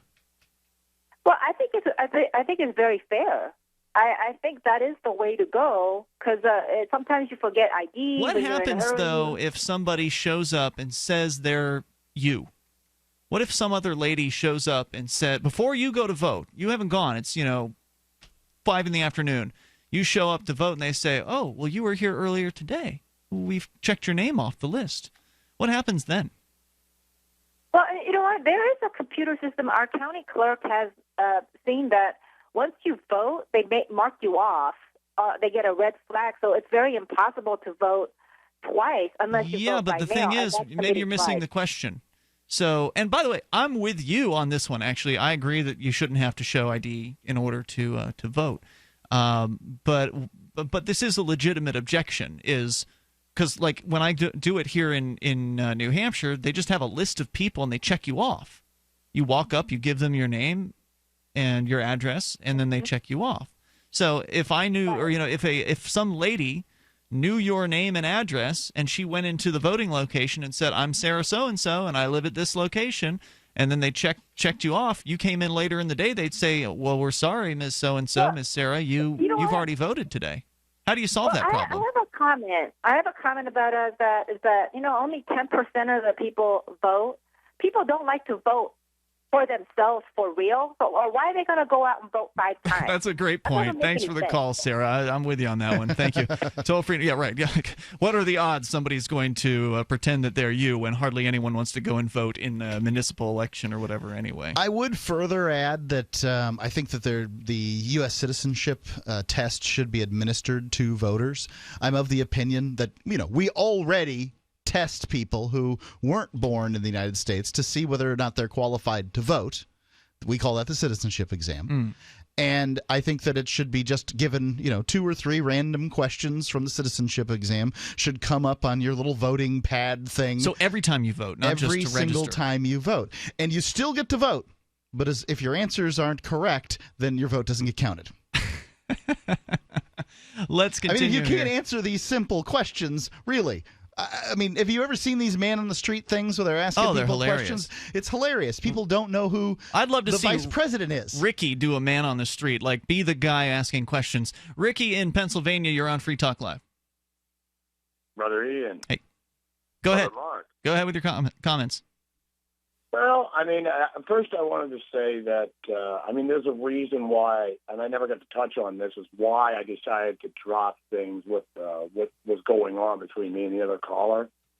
I remember talking to you about, 2 things, what I told you the other night, what I am at the moment. And I'm looking to keep that going. After the next 90 days. I think it's a great opportunity because... What are you talking about? Ricky suffers from the same problem that James from Arizona suffers from, which is obsession over past calls. Now, Ricky's nicer about it. No, Ian, I'm not upset. Ricky doesn't. I'm glad you've dropped it. But what I'm pointing out here is, at least Ricky isn't angry and blaming others. No, I'm not, because it goes against my spiritual beliefs, Ian. That's good. That's good. But what I'm pointing out is that you are frequently calling about something that happened on a last call, and the problem there is that there are people who are listening tonight who weren't listening the last time you called in. They might just be driving home or something like that. So it's always better to pick something more timely, something that other people can... It's about the topic tonight. Great. Well, stand by. We're going to bring you back then. So we don't need any sort of recap if your call tonight doesn't have anything to do with your call last night. This is Free Talk Live, 855-450-FREE. This is Dan Pilla. Do you owe the IRS money you can't pay? Are tax debts crippling you? I've defended people from the IRS for over 30 years. I've helped thousands, and I can help you too. I wrote the book on IRS settlement, and I'm telling you, there's no such thing as a hopeless case. Call 800-34-NO-TAX to finally get free of IRS debt. With the IRS's new programs, there's never been a better time to solve your problem. Call 800-34-NO-TAX. That's 800-34-NO-TAX, or my website, danpilla.com. Looking for that edge during those intimate moments? We see many ads for enhancement, but the side effects include death. At GCN Team, we should change the Healthy Body, Brain, and Heart Pack to the Healthy Libido Pack. The brain and heart are not the only organs that require a healthy vascular system. For proper blood flow at the right moment, go to GCNteam.com or call 877-878-4203. That's 877-878-4203. That's 877-878-4203. So the protection of life, liberty, and property is what the Free State Project is all about. But it's an effort to move 20,000 people who understand. It's about demonstrating to the entire country that, yeah, we can have a free market, a truly free market. Making it just a freer, great place to live. It's the world's largest voluntarist libertarian community, and it's only getting bigger. That's amazing, to be able to move to a place where other people passionately believe in being free and independent. What the Free State Project is managing to do, though, is to put their money where their mouth is. It's physically getting up across the country and saying, let's go someplace and let's demonstrate the power of these ideas. There's a lot of kind of philosophy that surrounds liberty. There's a lot of thinking about it and talking about it. But here in New Hampshire, people are doing it. 101 Reasons Liberty Lives in New Hampshire, a documentary by Free State Project Early Movers. Watch it free at 101reasonsfilm.com. 101reasonsfilm.com.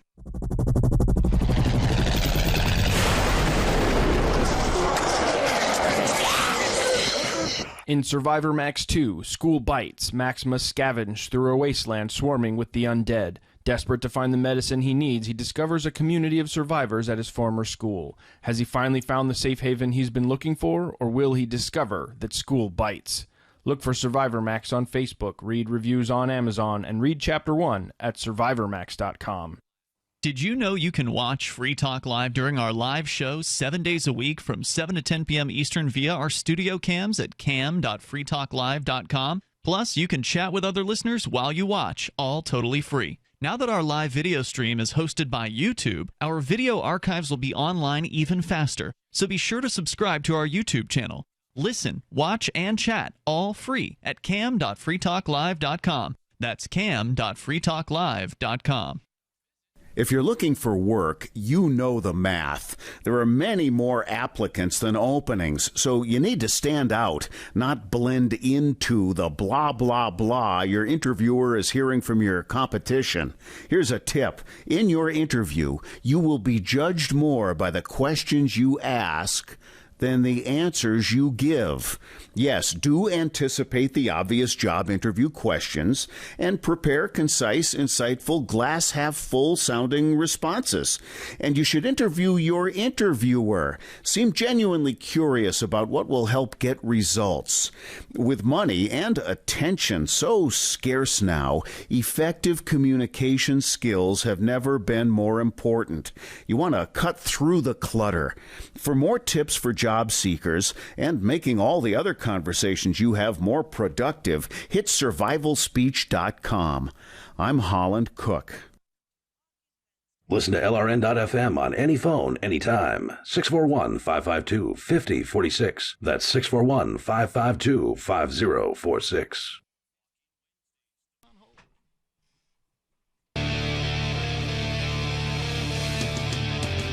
It's Free Talk Live. Join us right here, toll-free, 855-450-FREE. That's 855-450-3733. Skype username is LRN.FM. And also want to let you know about some great documentary films. One of them, Derek J's Victimless Crime Spree. You can go to victimlesscrimespree.com. You can watch it for free. It actually just celebrated yesterday its 4th anniversary of being available on YouTube. It was world premiered on July 30th, 2012. And so very excited to continue to promote this great film. It's one of my favorites, and that's not just because I happen to be the executive producer of it. It really is something that I think is quite entertaining, and you can enjoy it for free at victimlesscrimespree.com. As we go back to Ricky in Pennsylvania, go ahead with your thoughts about tonight. Go ahead, Ricky. Well, I mean, it's going back to when I said the one night and I mentioned a single verse, and I said about one thing that we agree on. I mean, we both agree on the non-aggression principle. We both agree on that neither one of us ever lie. And, it's very difficult, especially when you're in a situation, or you're put in one. And what I want to talk about tonight is, the root of all this. I mean, you mentioned that you were a pantheist, and myself, I'm not a pantheist. But see, to me, understanding, the understanding of the spirit and knowledge is important, because I believe there's no such thing as bad knowledge. Knowledge is good. They always try to destroy the knowledge, always. Who's they? And they can't, because the knowledge is held inside of here. They can destroy the libraries, they can burn them, and they always do in every society. But they can't destroy the spirit, And then I wanted to talk about something, because you talked about this and that, and you're a pantheist, and I wanted to talk a bit about, Gnosticism. What is Gnosticism? Gnosticism? Well, I mean, if you look at the motto, which would be only by getting in touch with the divinity within all of us, only then could you yourself truly be divine. Now, doesn't Gnosticism have some kind of special, isn't knowledge a theme of Gnosticism? I don't know what it is myself. Gnosticism means having knowledge. I'll be happy to talk about it. If you go to the roots, I mean, Gnosticism is as old as old. I mean, we do have records that go back, actual records of sorts that go back, over 10,000 years. And what it comes down to is if you go back to, the time of Christ and move forward, if you go around to, say, around 200 and some odd, AD, these individuals, they were just another Christian sect. And the word Christian didn't exist. And they were just another group. You're talking about the Gnostics or whatever they're called? They they were called Gnostics by the people who called them heretics. The Gnostics said, at the time, the governing body, the Roman Catholic Church in Rome, they said, they were pointed out. I mean, they were the second group before, they were the second group to be outed. And then ultimately the followers of Christ were the third group, ultimately. But when they were a threat. They were a threat to the church because the church basically took something that didn't belong to them and repackaged it and put it for sale. And they said this, the church said, you're heretics because of their beliefs, Well, that's kind of how it goes with religions, right? Like you either absolutely. You either go along or you're a heretic. Right. You either agree with me or there's something wrong with you. Ricky, one of your more understandable calls, I have to say. I've been able to follow what you've said this time. I'd like to make one more point yes, real sir, quick. go ahead. Well, and what the the church said is they call them heretics. And back then, being called a heretic was worse than death. And what the Gnostics shot back, and maybe I can talk about this more in the future, they said, you are lying to the people. Now, what ended up happening is, the Gnostics split. Did they split? Not really. There's traces of them all around the world because when it comes to Gnosticism is inside the spirit through the mind. You can maybe mess with the mind, but when you get in touch with the spirit, you become very strong and you're able to deal with people spit in your face. So are you a Gnostic? Is that how you would describe yourself? Yes. All right. Ricky, thanks for the call tonight, man. I appreciate it. I think it was your best call so far tonight. We can talk about it more in the future. Yeah, sure, brother, anytime you want, Ricky. Thanks for the call tonight. Appreciate it. Most understandable call from Ricky. I have to say I pretty much followed him on that one. Sometimes he's all jumbled. I don't know much about Gnostics, okay? I'm not going to claim... I have a Wikipedia article. Good. It's probably worth... because I don't know much about them either. That's why I looked checking it up. out. But I guess one of my thoughts would be is I already fear anybody who claims to have knowledge. I like to start from the beginning. Mm-hmm. And the beginning means a lot of questions. Now, certainly I've come to answers in my own life to questions I've had, piecing it together in whatever way to in sort of everything.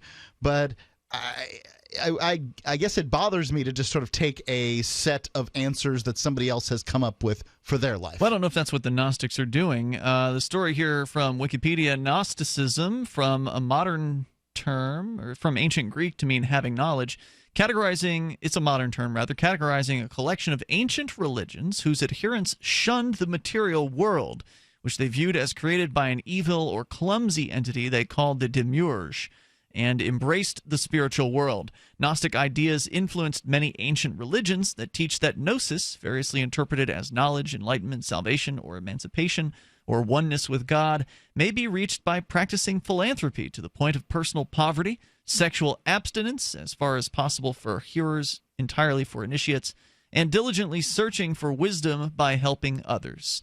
However, practices varied among those who were Gnostic. In Gnosticism, the world of the demiurge is represented by the underworld, which is associated with flesh, time, and more particularly the imperfect ephemeral world. The world of God is represented by the upper world and associated with the soul and perfection. The world of God is eternal and not part of the physical. Gnosticism is primarily defined in a Christian context. In the past, some scholars thought that Gnosticism predated Christianity and included pre-Christian... It sounds like it. I mean, they've got some kind of added little thing about the demurs and stuff. I've never heard about that, and I'm pretty versed in Christianity. It included pre-Christian religious beliefs and spiritual practices argued to be common to early Christianity, Hellenistic Judaism, Greco-Roman mystery religions, and Zoroastrianism. The discussion of Gnosticism changed radically with the discovery of the Nag Hammadi library and led to a revision of older assumptions. To date, I did read that, some book on that. No pre-Christian Gnostic texts have been found, and Gnosticism as a unique and recognizable belief system is considered to be a second-century development. And there's a whole lot more about it. Obviously, that's just the introduction, so some of us are pretty new to this concept. And another thing that people will be new to is Jonny Ray's Game of the Week. This is the first, as you pointed out, Jonny Ray, of your series of Games of the Week that you've done here on Free Talk Live. That is a game that has yet to be released officially. That's right. That's right. I really wanted to come on and talk to you tonight about it because it's timely. I was invited to what is still officially the closed beta for the Elder Scrolls Legends. How'd you get to be so important? I asked for an invite on their website, which many, many people did, and it was right there at Bethesda.whatever. .net, I think?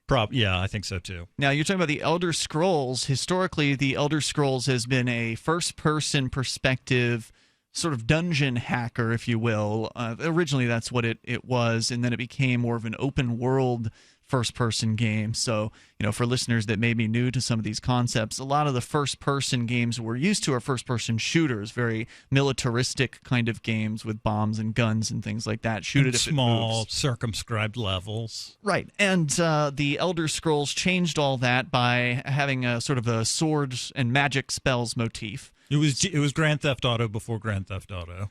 Yeah, I guess you could look at it that way. You don't get to steal any cars or horses or anything like that, but it is that open world feel where if you want to, you don't have to do what the game wants you to do. Like there's a plot that you can follow in these games, but you can completely ignore the plot and go it's around. Like sandbox, I think is the term they use. That's a good way to describe it. And so very large expanses, like a whole country or whatever that you can explore, and different types of terrain and cities and things like that.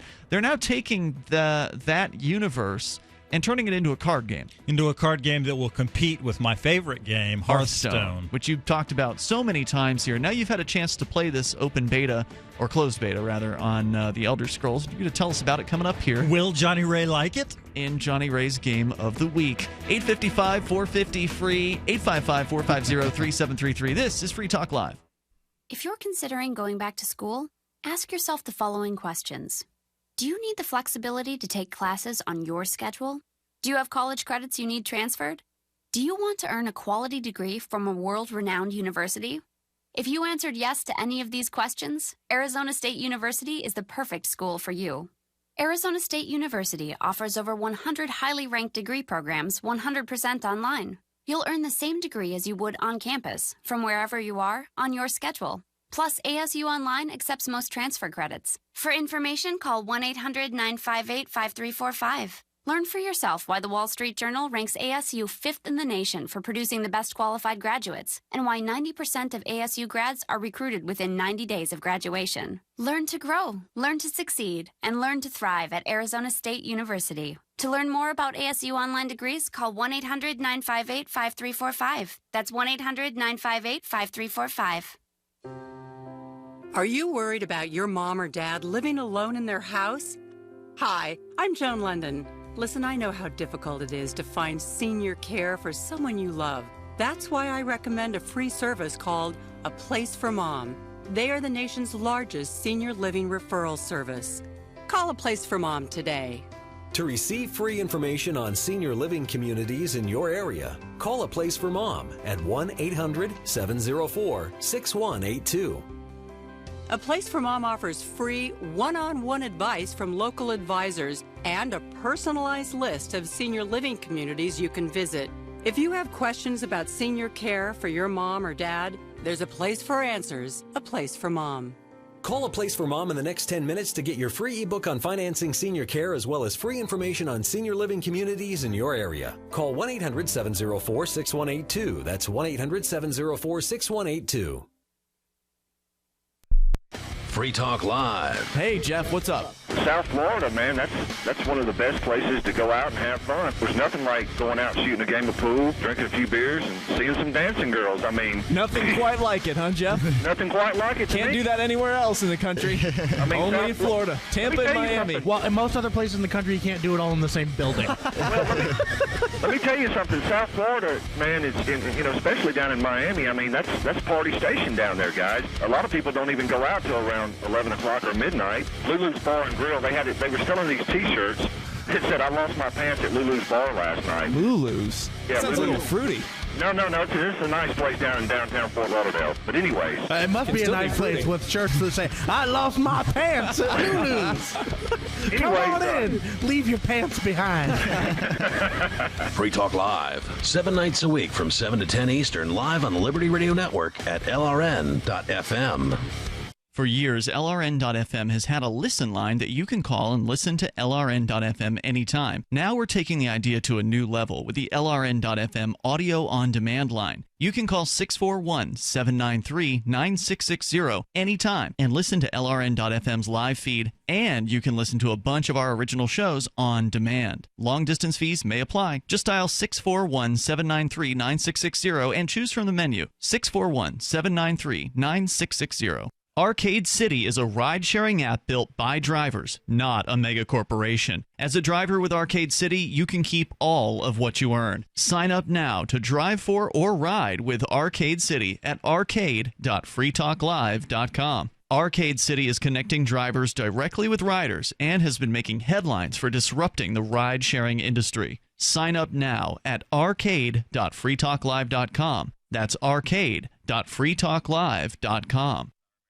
If you enjoy LRN.FM, please contribute to your favorite shows via their websites and become an amplifier at amp.lrn.fm. That's amp.lrn.fm.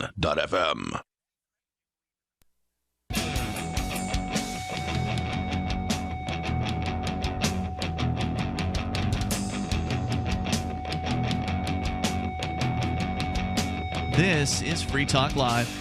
Join us right here, toll-free number 855-450-FREE. We're doing Johnny Ray's Game of the Week. You can certainly comment on your Game of the Week or whatever it is you want to share with us. And you can join us online anytime. Just go to freetalklive.com and enjoy the features that we have for you on the website there. Another great movie to check out, documentary film called 101 Reasons Liberty Lives in New Hampshire. Just go to 101reasonsfilm.com if you love freedom. If you're a libertarian or a voluntarist or an anarchist who loves liberty, then you really owe it to yourself to find out why New Hampshire is where thousands of people who are like you are moving. So go to 101reasonsfilm.com. We actually just had a couple guys here yesterday, listeners of Free Talk Live, who happened to be visiting from Ohio, and they swang through Keene on their way in to visit all around New Hampshire. So very, very cool, and always nice to meet new folks who are considering making a move here. So go and check out that movie for yourself. It's an hour-long documentary, and it's great. 101reasonsfilm.com. And, of course, don't forget the Free Talk Live AMP program, where you can help us support the show and promote Free Talk Live and get on more radio stations, just go to amp.freetalklive.com to do that. Jonny Ray, the game you're playing right now is the Elder Scrolls Legends. Correct. And this is a first for the Elder Scrolls series. They're breaking away from their first-person perspective hack and slash dungeon romp games where there are these open world games, and they're going into a completely different direction with this. This is now collectible card game, as they are called, correct? CCG? Yep. As far as I know, the developer has never made another card game. Bethesda, you mean? Yes. Yeah. I mean, they're used to these games like the Elder Scrolls. Also, Fallout.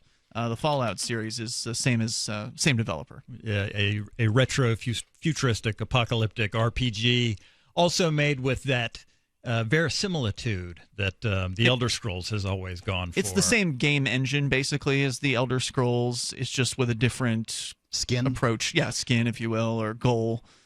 So these card games, I haven't played this, whatever you're referring to, but that's because it's in beta. Hard to play it. Well, we also refer to Hearthstone. But Mark's never played that. And these have to be a lot easier to program than, I don't know, a big giant first-person game. Oh yeah, the Elder Scrolls games historically are full of bugs because they're such a large concept game. There's so much that can go wrong in these games, and sometimes the classic bugs are like falling through the floor and like falling forever as the game stuck in goes something. away, things like that. Yeah. So yes, you're right. There are far fewer things you can do in a game like this. So they should be able to get the code real good, and it should be a nice, workable product. It looked good when I saw you playing it, Jonny Ray. Oh yeah, it's fairly polished. Maybe a little jerky, but I have a tablet, and maybe our internet isn't so great, so I'm not sure.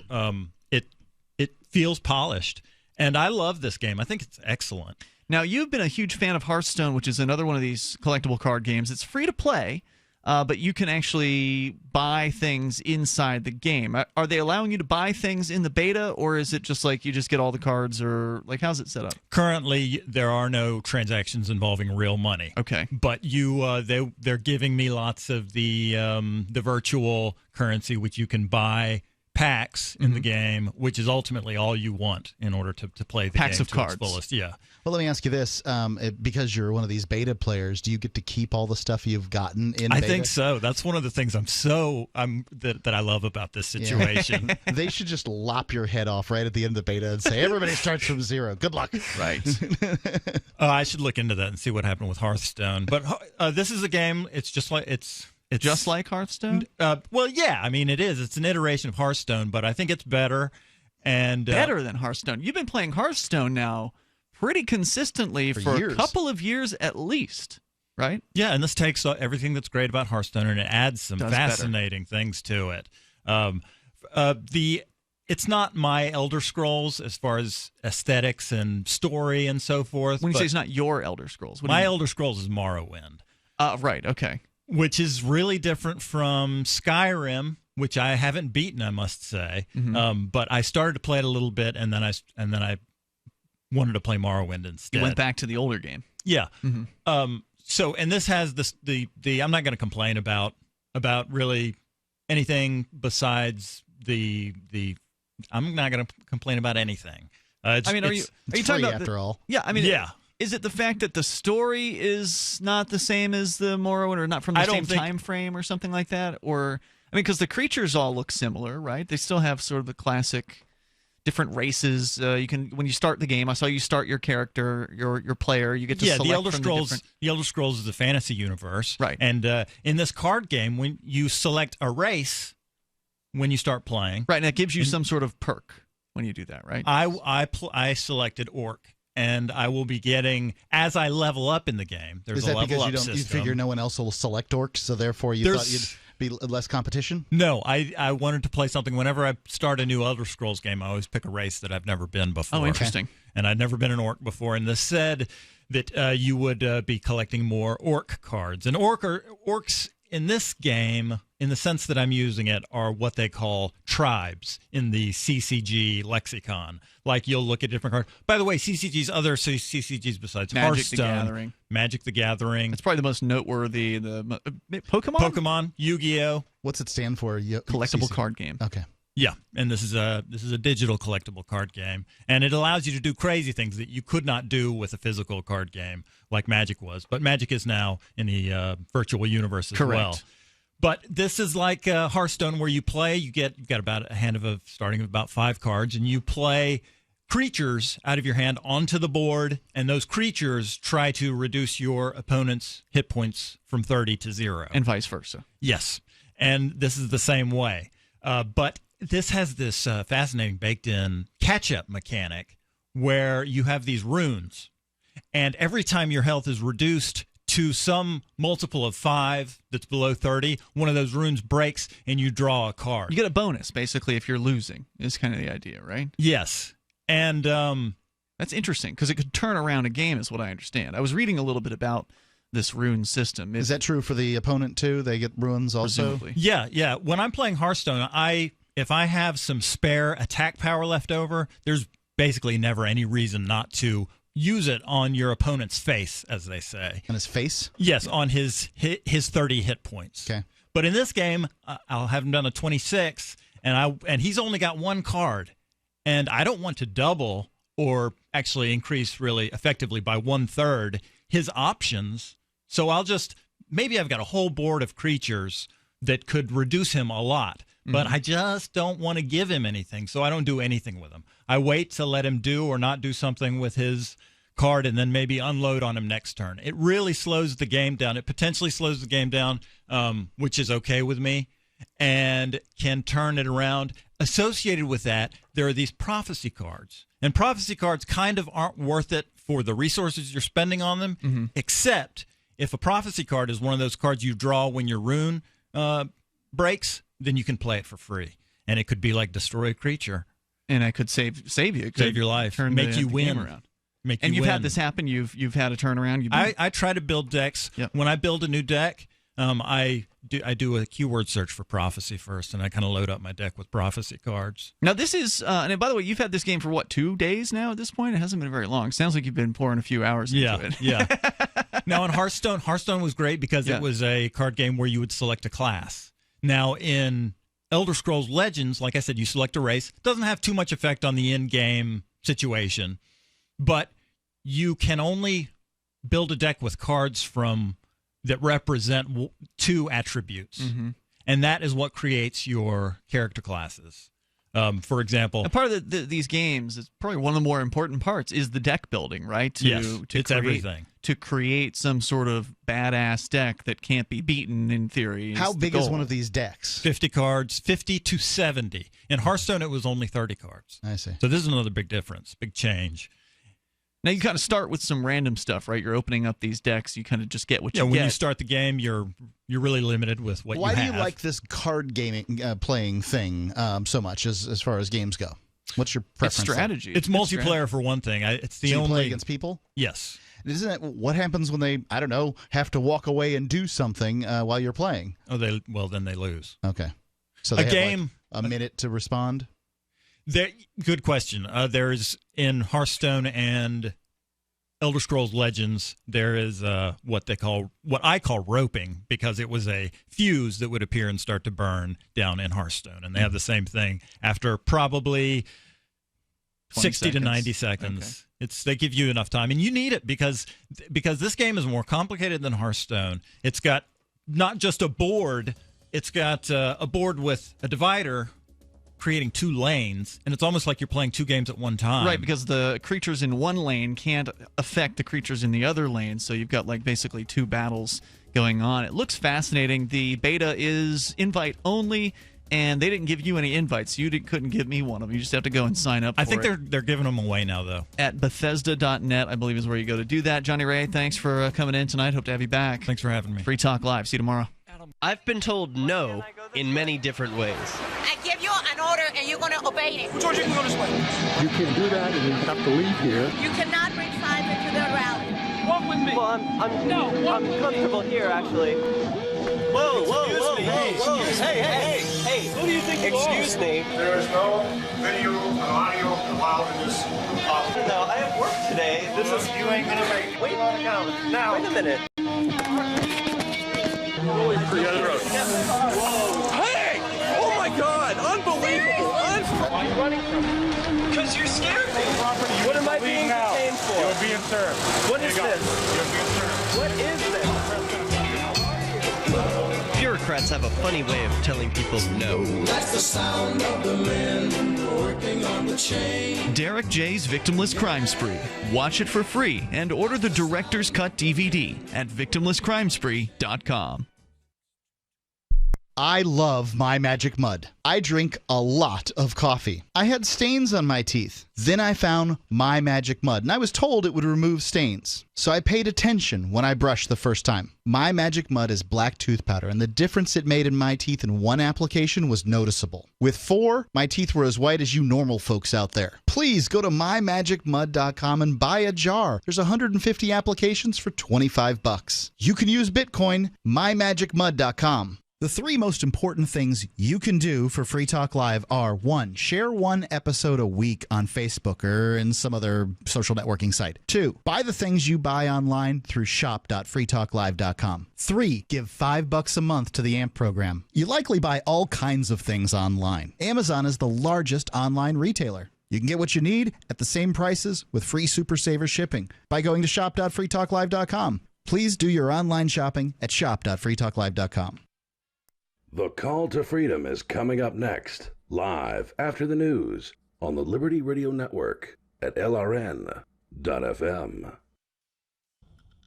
From Keene in the Shire, the Liberty Media capital of the world, this is Daryl W. Perry, host of FPP Radio News for Sunday, July 31st, 2016. Silver is trading at $20.33 per ounce. Gold is valued at $1,351 per ounce. And according to BitcoinAverage.com, the average price of Bitcoin is $638. Antiwar.com reports, according to the charity group Save the Children, an airstrike hit one of their maternity hospitals in northern Syria's